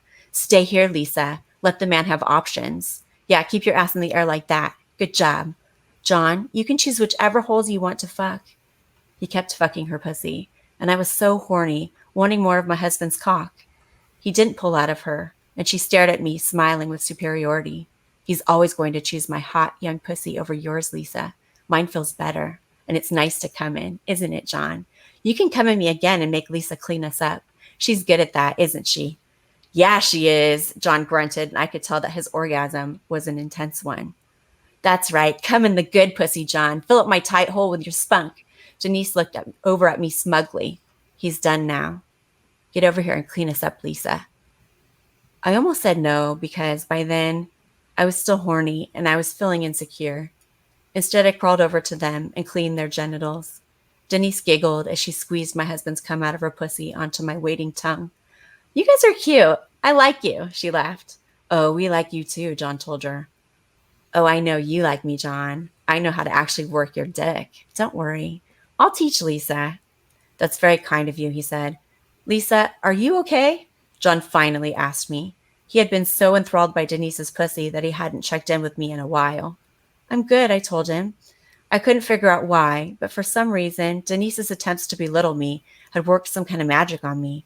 They had made me even hornier than I had ever been. I was extra hungry now for John's cum, and I knew that I wanted to eat it out of Denise's pussy again. In fact, can you come in her pussy again, John? Again? John looked shocked. Yeah, I like the taste. Your wife is filthy, Denise said to John. I'm learning more about her all the time, John admitted. Sure, I could try my best to come again in her tight young pussy if that's what you want, honey. That's what I want. I deserve it. Then let's make it happen, Denise cried. She was a sexy little cupcake, and she would go on to be our partner many more times. After her, there would be a string of cupcakes as I explored my new perversion. The end. I think we all need a cold shower after that. Thank you very much, Jennifer. You're welcome. That was a long one. Ooh, I'm a little well, turned on now. apologies for keeping you here so long. We're not very professional, and we just kind of go until we run out of subject matter. But if you're ready to go, Yeah, I gotta run, guys. I got some other stuff I gotta do Well, tonight. thank you for spending so much time with us. And Yeah, nice meeting you. Nice meeting Yeah. you as well. You guys are awesome. Thanks for having me. Appreciate it. yeah. So just Have a good evening. plug anything you want to plug real quick, and we'll let you go. Well, I would say everything that I do is on my website, which is slut-problems.com. And I do, of course, writing, but I also do podcasting and porn modeling. Okay. So you can check all that stuff out at my website. The pre-sale, the pre-order. Oh, yes. I do have a pre-order on Amazon for Naughty Alice right now. That book comes out on the 15th of January. So if you order it now, then it will be released onto your Kindle at that time. I should have actual books that you can purchase on the 15th, but for pre-order, it's all digital. All right. Best of luck to you. Thank you. And to you guys. All right, and be Thanks. sure to pick up Swing Low and Hollow Girl. I've read them both. They're both great books. Thank you very much for coming on, Jennifer. It was a pleasure. Oh, the pleasure's all mine. Good night, guys. All right, Night. Good night. Okay. So, Gregor, Yes. I meant to talk more about your new book, but obviously you can understand why we didn't fully get to that. Yeah. Well, you want to talk a little bit about Brides before we wrap up, and I'd like for you to come back next week. I kind of missed our co-host Zach this week. Didn't feel the same without him, but if I think that you'd make a good, I don't know, extra hand on deck if you wanted to come back. Yeah. I mean, I'll come back regularly. next week. That would be nice. Great. I mean, So- semi-regularly, if you're up for it. Well, yeah, sure. Why not? Because I mean, you took to it pretty fast. I was impressed with how quickly you. Yeah, you seemed more comfortable than I did actually. So I'm impressed with it. Yeah. Well, thank you. So, have you finished Brides yet, or no? Are you still reading it? No, I'm still in the beginning. I did read the Hanover Block before, so I know that Right. this entire neighborhood became obsessed with this big fleshy entity. Right. Well, yeah. So, yeah. Everybody's got their. Well, not everybody, but uh, a certain select few have their own fleshy entities, right? Their own personal fleshy entities. Yeah. Yeah. So yeah, I don't know how much you want to give away about that type of thing or not, right? So I mean, you've read what Hanover Block, and you've also read what Six Dead Spots as well. I don't think I read Six Dead Spots. No, Oh, okay. I thought you read a couple things, maybe I read tipping or Mr. something. Tucker and Me, and I read Hanover Block, Oh, and that's right. I'm still working my way through the rest of them. So Okay, so you did read Mr. Tucker and Me as well. All yeah, right. that's not connected though, is it? No, it's not connected. No, that would be weird if it were. But no, that one's about a squirrel, hyper intelligent squirrel and his buddies. Yeah. So yeah, that's not quite the same. But so you've read that one. You haven't read anything, right, Ben? No, unfortunately, I haven't read any of your work yet, but by the description, it sounds pretty fascinating. So it's on my reading list now. Yeah, so the Hanover Block, I mean, I guess it had to get into the spoilers a little bit for people who might care, right? But it's about this guy who is kind of kind of down on his luck, kind of average Joe that lives in a suburban neighborhood, and he notices things that are going a little bit weird in his neighborhood. All of a sudden, people are building these, little playhouses in their backyards or sheds or various different constructions uh, in their backyards. And it turns out that the reason that they're doing this is that they have been uh, each of these individuals have been, say, granted this gift of this giant mound of living flesh that appears in their backyard, just out of the blue, and then these men end up having sexual relations with these giant mounds of living flesh, but only the people who can see the mounds of living flesh, or like they're invisible to everybody else, but the person who can experience it, right? So the person who can experience the mound of living flesh can touch it, interact with it, climb on top of it, have sex with it, eat portions of it, whatever the case may be. But these things are invisible to anybody else, and nobody else could touch another person's invisible mound or whatnot. So eventually, these mounds. Have a big impact on these individuals' ability to live a normal life. So that's kind of the premise for the Hanover Block, and then the sequel, Brides of Hanover Block, is about similar entities that manifest for the women that live in the same geographical neighborhood, but these manifest inside their homes, not outside the homes, and the women kind of get together collectively to try to protect their secret from anybody that might try to take away their entities that manifest inside their homes. So these are two books in a 4-part series, and this third and fourth parts are going to come out next year. Yeah, and But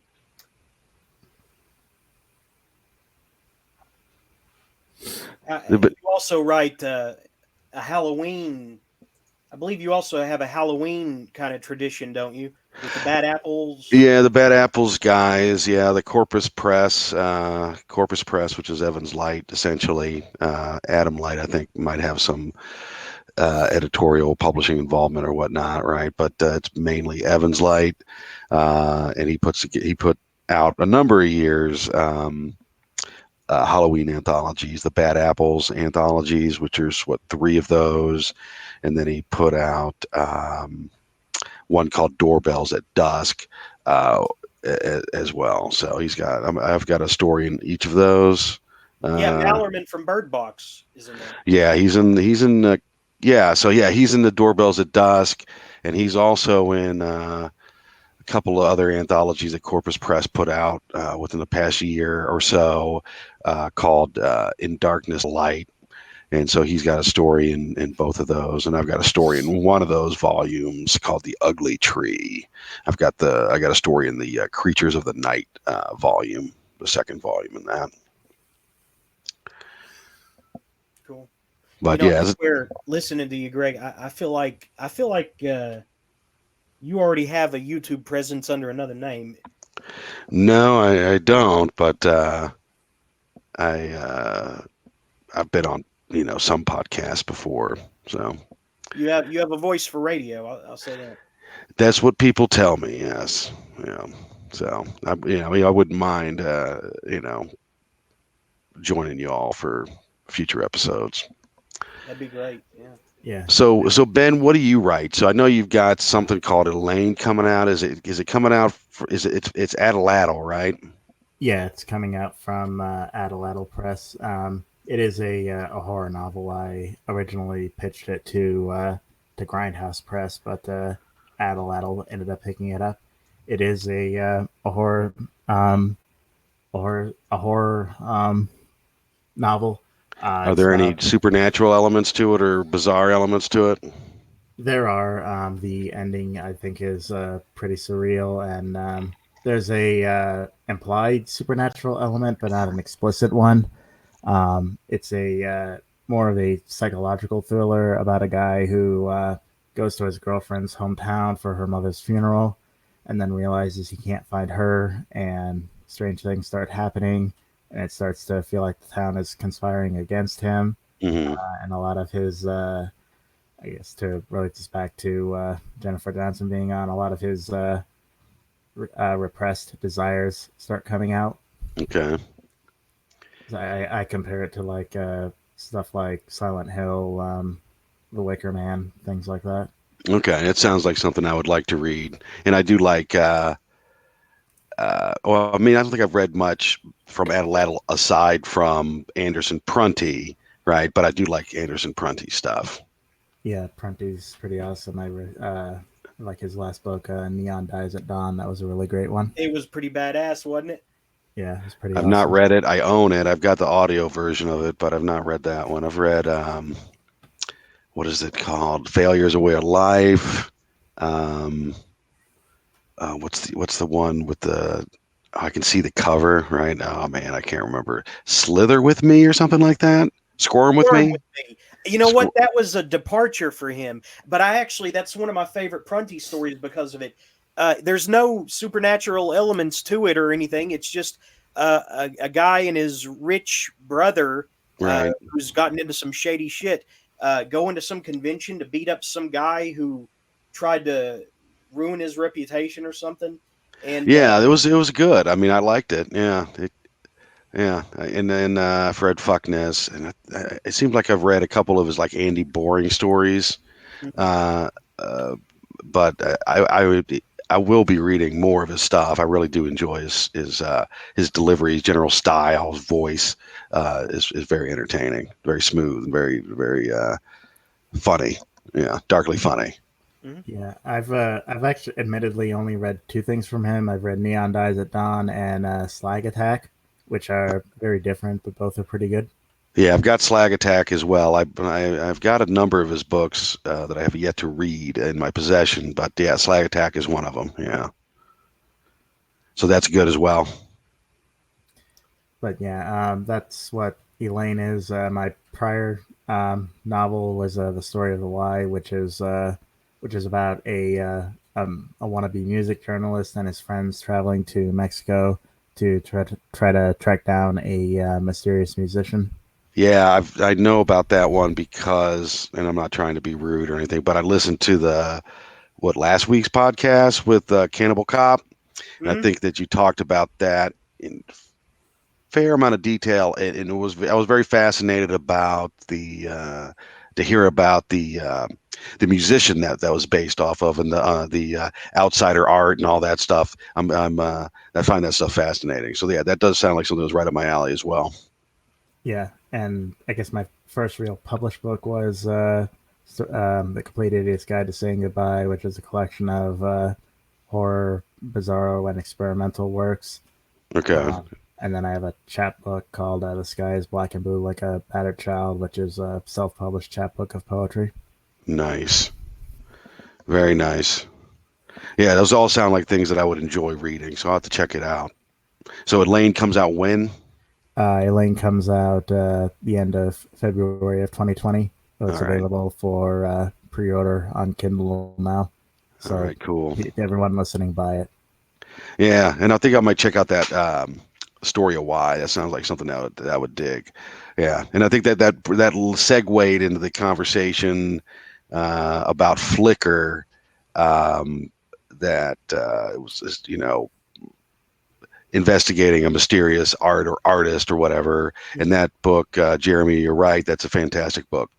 You've read it. Oh yeah, it's fantastic. Yeah, it's one of my all-time favorites. Yeah. The way that it's just, I mean, it's just brick by brick. The story is just, I mean, it covers so much time, and he's so consistent with his convictions, that character, and Oh the yeah. way he is screwed in the end. I mean, it's Oh amazing. yeah. Wow. Yeah, the ending's fantastic. Yeah, I mean the way that it ends, and you're right. The only bump in the road is the somewhat bizarre aversion to the punk rock kids or something, right? At that one point in time in the story, which was a bit strange, right? It seemed out of character for the rest of the book, right? Like almost like an author intrusion type of thing. Mm-hmm. But aside from that one flaw, and that was really only like a single chapter or whatnot, that book is damn good. Yeah, it's one of the genres that I like the most, which is like some investigator trying to uncover some mysterious forbidden artifact or some sort of a book that has magical properties, or if you open it up and read it, you'll go insane. I love that type of storyline. Like, what is it, what's that Johnny Depp movie by Polanski, that was it, Ninth Gate or something like that? Yeah, what a horrible ending. But yeah, you're right. Yeah. Yeah, that type of template, I really like that type of story. Yeah. Have you noticed though how many books are coming out now where they do pursue some underground film? Off the top of my head, Universal Harvester, experimental film by Sylvia Marino. No, that's by Gemma Files. Gemma Files, yeah. Oh, okay, my bad. And Universal Harvester by the Wolf and White Van guy. What was his name? I can't remember. The guy that plays in the Mountain Goats. Anyway, and then Death Obsessed. I can't remember who wrote that, but that's a newer book that deals with underground, like, exploitation and snuff film type stuff. There's an 8mm film, I think, that came out. Well, that's about 10, 15 years ago, probably, though. Which one? 8mm, and that but as far as films or books that have that type of theme, right? Like Flickr kicks what is it, Night Film's ass, right? Night Film was the other book like that I was thinking of. And, I mean, the Flickr just blows that out of the water. Night Film. That's the example I've ever seen of that trope of the elusive underground film. Unless you want to talk about that John Carpenter. Cigarette Burns, which is fantastic. Yeah, that's one of my favorite movies. Yeah. It's between that and Flickr, yeah, for me. Yeah. The Cigarette Burns is great. Have you seen that, Ben? I haven't seen Cigarette Burns. I'll have to put that on. But the other one I was thinking of in that vein was Throat Sprockets. Yeah, that's one I keep meaning to read. You guys discussed that last week. That does sound pretty interesting. Yeah. So there's a lot of these, like haunted movie books that are coming out, and I think that's because a lot of modern day writers can relate more to directors and cinema than they can to actual literature, and I think that may be a fault of literature, not the authors. I mean, I think it's just the fault of the milieu they find themselves in, right? I mean, you can't help but to be steeped in cinema culture, right? I mean, it's just all around you. Hmm. Right, and I think like as we go along, like dark web, deep web stuff is probably going to be a bit more Yeah, present in mainstream fiction. right, I right. mean, like me personally, one of my favorite creepypastas is called Normal Porn for Normal People, which is about a mysterious website with a bunch of weird videos, um, which seem to be labeled as porn but aren't, and have things like someone feeding dogs um, peanut butter sandwiches, and a guy with no legs breakdancing, and eventually people discover there's a video on there of a ape with its body shaved mutilating a woman. Like okay, so hold on a second. So this is a story? Yeah, it's a internet creepypasta called Normal Porn for Normal People. Okay, and it's like it's a creepy pasta story, right? So it gets into what because it sounds like there's a bit of it that's maybe swiped a little bit from Clive Barker story, which is based on a Edgar Allan Poe story. You know what I'm talking about? Maybe because I don't The recall New reading. Murders in the Rue Morgue is the Barker story, right? Oh yeah, I've read New Murders in the Rue Morgue. No, And then not they're like, isn't there quite. a shaved ape running around killing people in that? Yeah, but it isn't a. Well, yeah, it actually is, but it's in New Murders in the Rue Morgue. It like has the ape becoming like a person or something like that, whereas normal porn for normal people. I would compare it almost to like a to like if a millennial wrote a Bentley Little story. Okay, all right.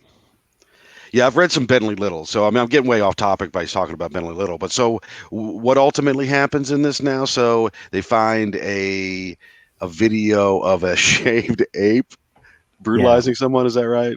Well, yeah, it's just like there's all these like weird videos on it on this website called normalpornfornormalpeople.com, Uh and people are just sharing the stuff they find on it, and eventually they find a really fucked up one, which is a shaved ape who's had its like body painted red or something like that, being released into a room to mutilate a woman mutilate a woman tied to a bed, huh. and after that, like it just blows up, and everybody starts trying to find it, but then the website disappears.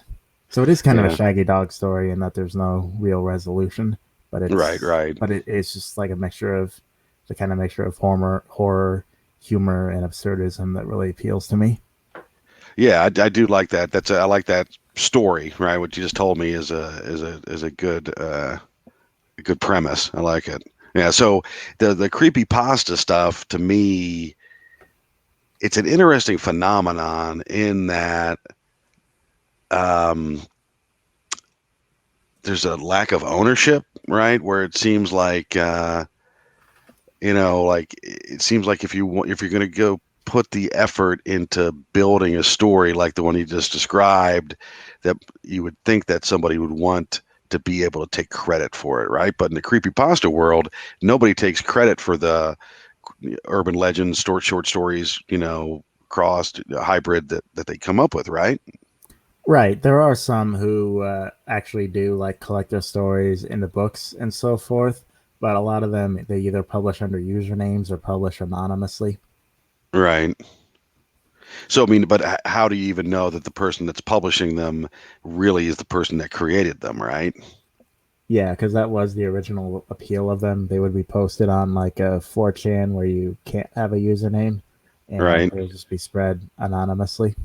Right. Right. I mean, I think that's interesting in that, it's kind of like, I don't know, seeding the collective of the subconscious anonymously is an Oh yeah. interesting, yeah, concept. Yeah. Like these stories belong to the people in a way that a traditionally published, copywritten, and trademarked story does not. Right. Right. Right. Yeah. I think that's an interesting development. Yeah.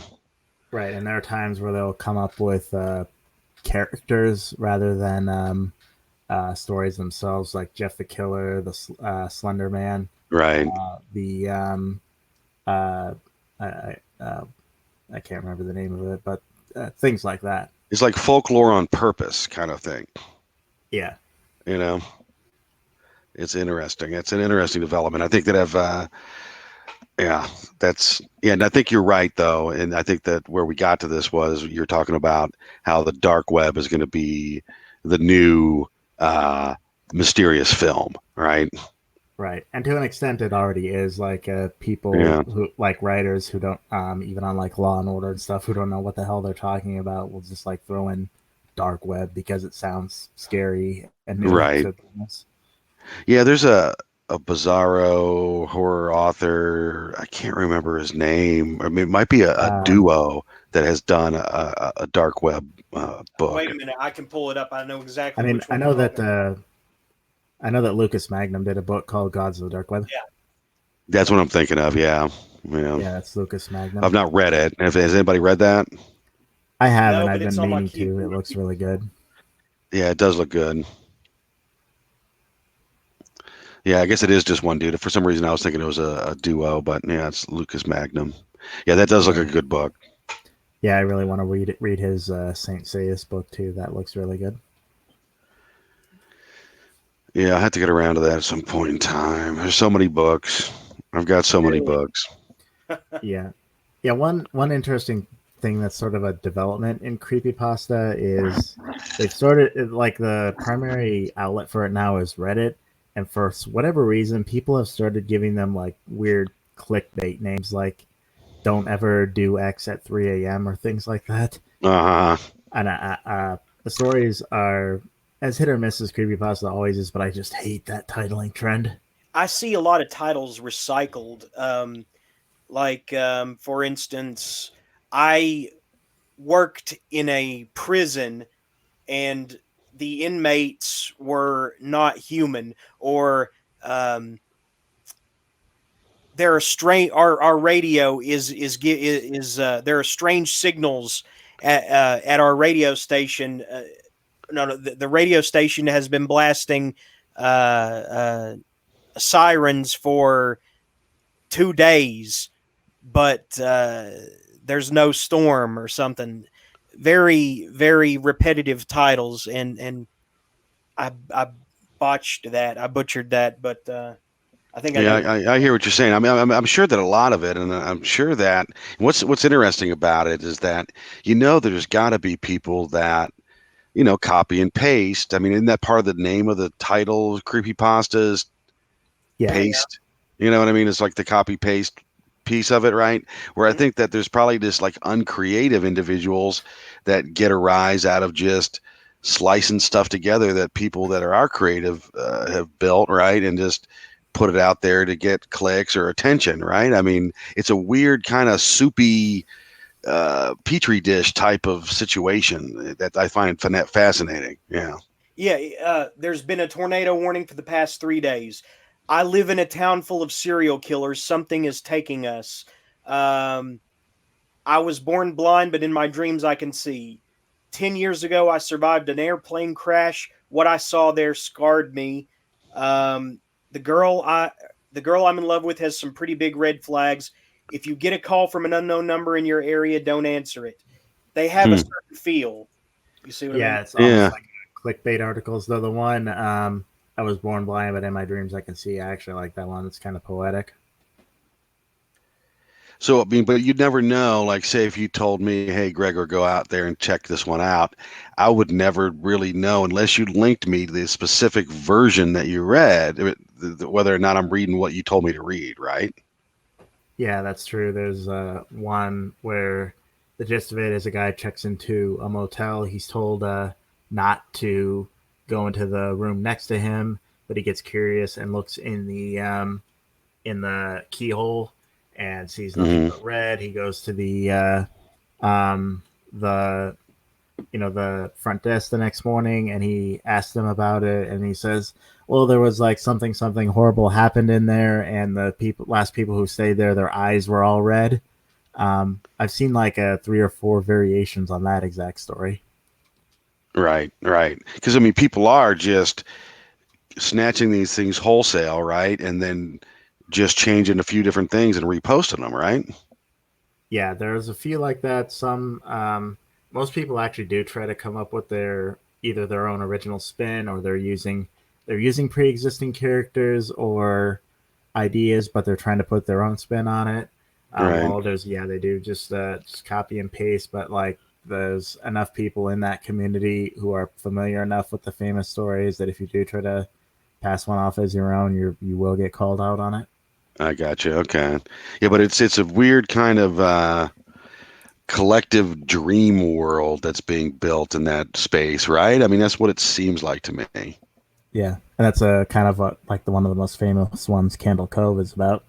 Love Candle Cove, because we've all seen that creepy kids TV show that seemed like it was trying to penetrate our conscious mind, penetrate our inner thoughts. We've all seen those weird old kid shows. What were they thinking with some of these things? I don't know, like, but like I mean, it kind of brings to mind these really creepy YouTube videos that were aimed at kids. You know what I'm talking about? The Yeah, the Thumb Uh, family and the yeah, Spider-Man pregnant Elsa. yeah. whatever. What the Yeah. fuck was all that shit? I I think mean, it was was a psyop, honestly. yeah. I mean, I kind of think it was. I mean, I kind of think it is too. Really, like either. Yeah, I mean, it seems like it is. Because I mean, even if you were going to have some sort of AI create junk cartoons for kids, you would think that you would make it a little bit more innocuous than what they came up with, right? So, I mean, the fact that Um, you know, well, I think they were just trying to appeal to the algorithm, and they were just taking anything that appealed to the algorithm. Like, okay, so these kids stuff does. Oh, but pregnancy and Hitler does too. So let's just throw like monkeys jumping on the bed with Hitlers, yeah, pregnant but what about Hitlers. like all like the puking and drinking your dad's beer, or you know what I Well, mean? I Like personally think that like part of it was that there's probably a lot of these were probably being made in like India, South Korea, China, where right. they one they didn't really have any regard to it, and they were trying to pump them out as fast as possible. So they were just like writing from their id, didn't really care if it was actually appropriate for kids or not. So that's where I think a lot of that came from.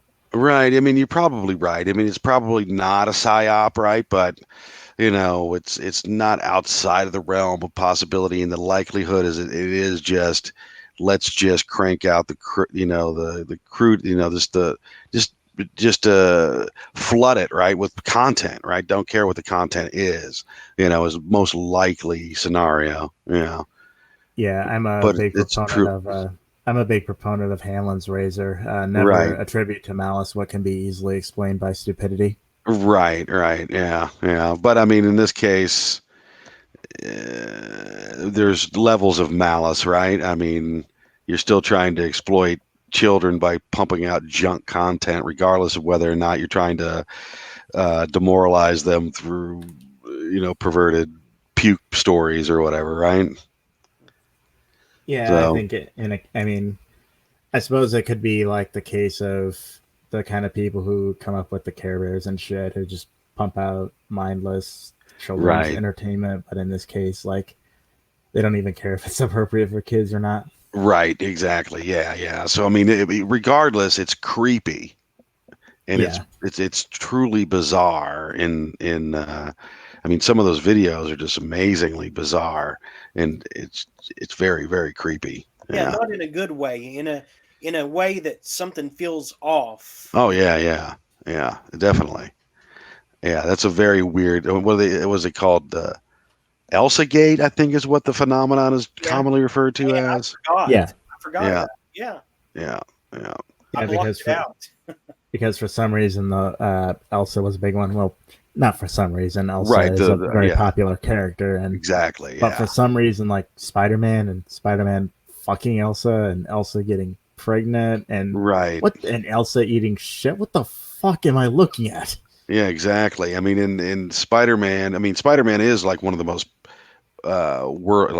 globally known brand, right? So that makes sense, I guess, that Spider-Man would be involved. But yeah, it's still amazing that that stuff I was do out there and remember. making tons of money. Yeah, I do remember at one point H3 did manage to expose that one of the channels or a couple of the channels doing the Spider-Man Elsa shit were actually former YouTube prank channels. Oh, really? Yeah, Huh. See, I'd never heard anything about them ever getting down to where these things truly originated from. So H3 actually did get at least a couple of channels. yeah, they actually did find that, like, because they're one of the big things they did was making fun of prank channels who did obviously fake pranks, and then Right. they did like research and then realized, wait a minute, the guys doing this, they're in the same house that these YouTube pranksters that we used to make fun of are at.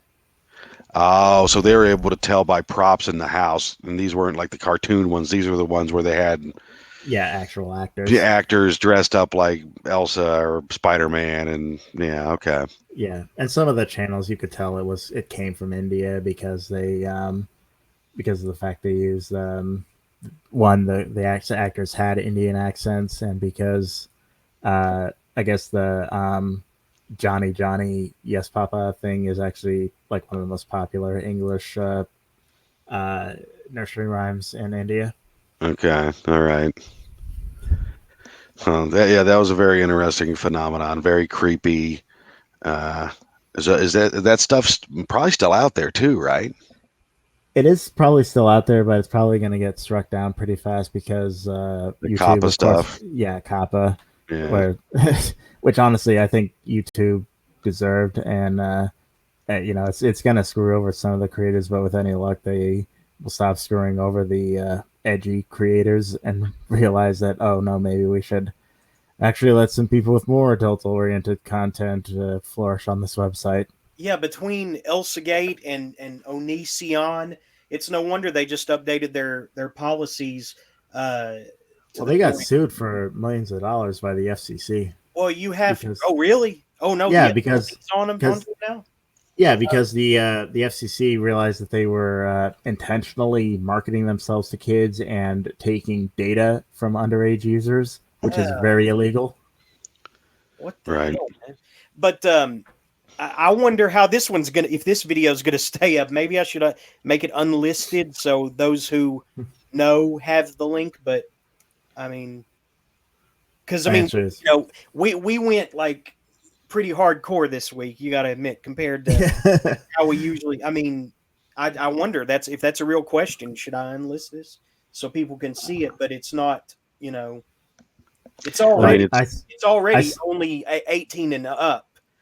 Only people yeah, 18 and up should be able to view this live. I But say download this one and keep it just in case, and then if it does get taken down, to re-upload it with I have unlisted. backups. Yeah. So Okay, yeah. So I'd say just go ahead and put up if we do get struck down, just put it up unlisted, and mm, hopefully they won't take it down that way.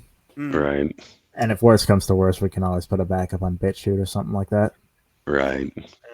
Well, Greg, I'm pleased with how this worked out, and like I said, you took to it really fast. Um, and Ben, I thank you for joining me as always. And like I said, I kind of missed Zach this week, but I think that the four of us will really be firing on all cylinders next week. So, Yeah, I look forward to meeting Zach. Yeah, Yeah, that should but be fun. yeah, I guess yeah. I mean, sorry for the mix-up. I emailed you or whatnot what early-ish, and then you kind of surprised me with the response after the start time or something. So I was kind of like, oh, oh, you know, that was my fault then. yeah, I was kind of like, oh, I didn't think he was going to reply, or I didn't think that you were going to have the show or whatnot. So I Well, I'm wasn't glad looking. you showed up. Yeah, I'm glad you showed up. Next time I'll be more forthcoming. Like early on. Yeah. At a Well, I last. mean, maybe we can exchange contact information. Maybe you can, I don't know. Are you on Hangouts or anything like that? I thought Hangouts ended. Now I use Hangouts all the time. Yeah, I use Now? Hangouts all the time. Yeah. Well, I use it for instant messaging all the time, right? I could probably, yeah.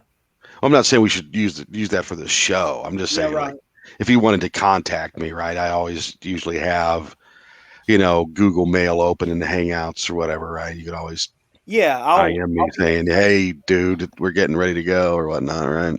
I'll be in touch. We usually go at 7 p.m.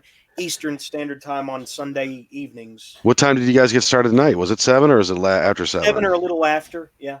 Yeah. Okay. 6, 5, All right. So I must have just figured, since I didn't hear from you like quarter till 7 or something, that you weren't doing it or something. I don't know, but no big deal. I saw it and I got on. So I wouldn't flake out on you like that, man. But I'm glad how this worked out, and yeah, I guess we'll wrap this up with a nice little number from Liquid Richard. And okay. thanks guys for joining me. We'll what's the word? Reconvene here next weekend. Okay. Yeah, that sounds good. Yeah, I think I should be able to do that, even though it's coming on to Christmas time. I still should be able to do that on the Sunday Oh night. shit, it is, isn't it? Yeah, but Christmas isn't until Tuesday, right? So it's not. So So Eve.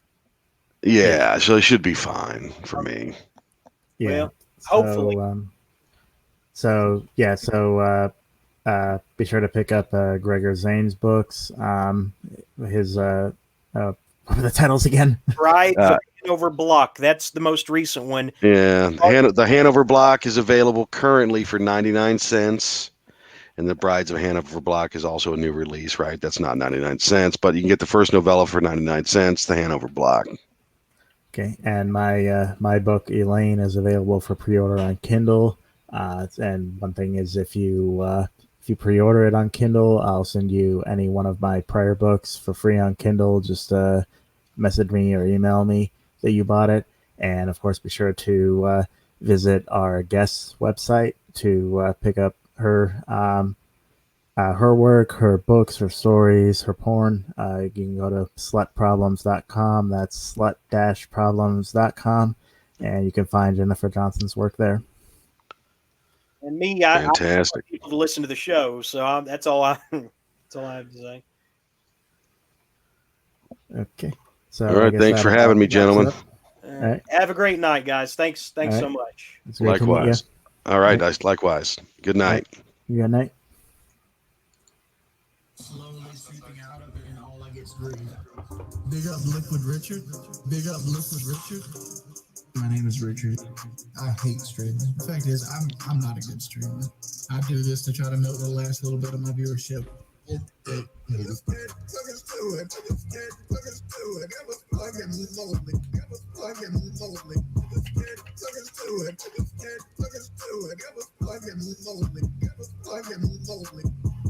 Either subscribe, donate, or get the fuck out. All I wanted to do is fucking stream and have a good time, have a good game. It ruined my life.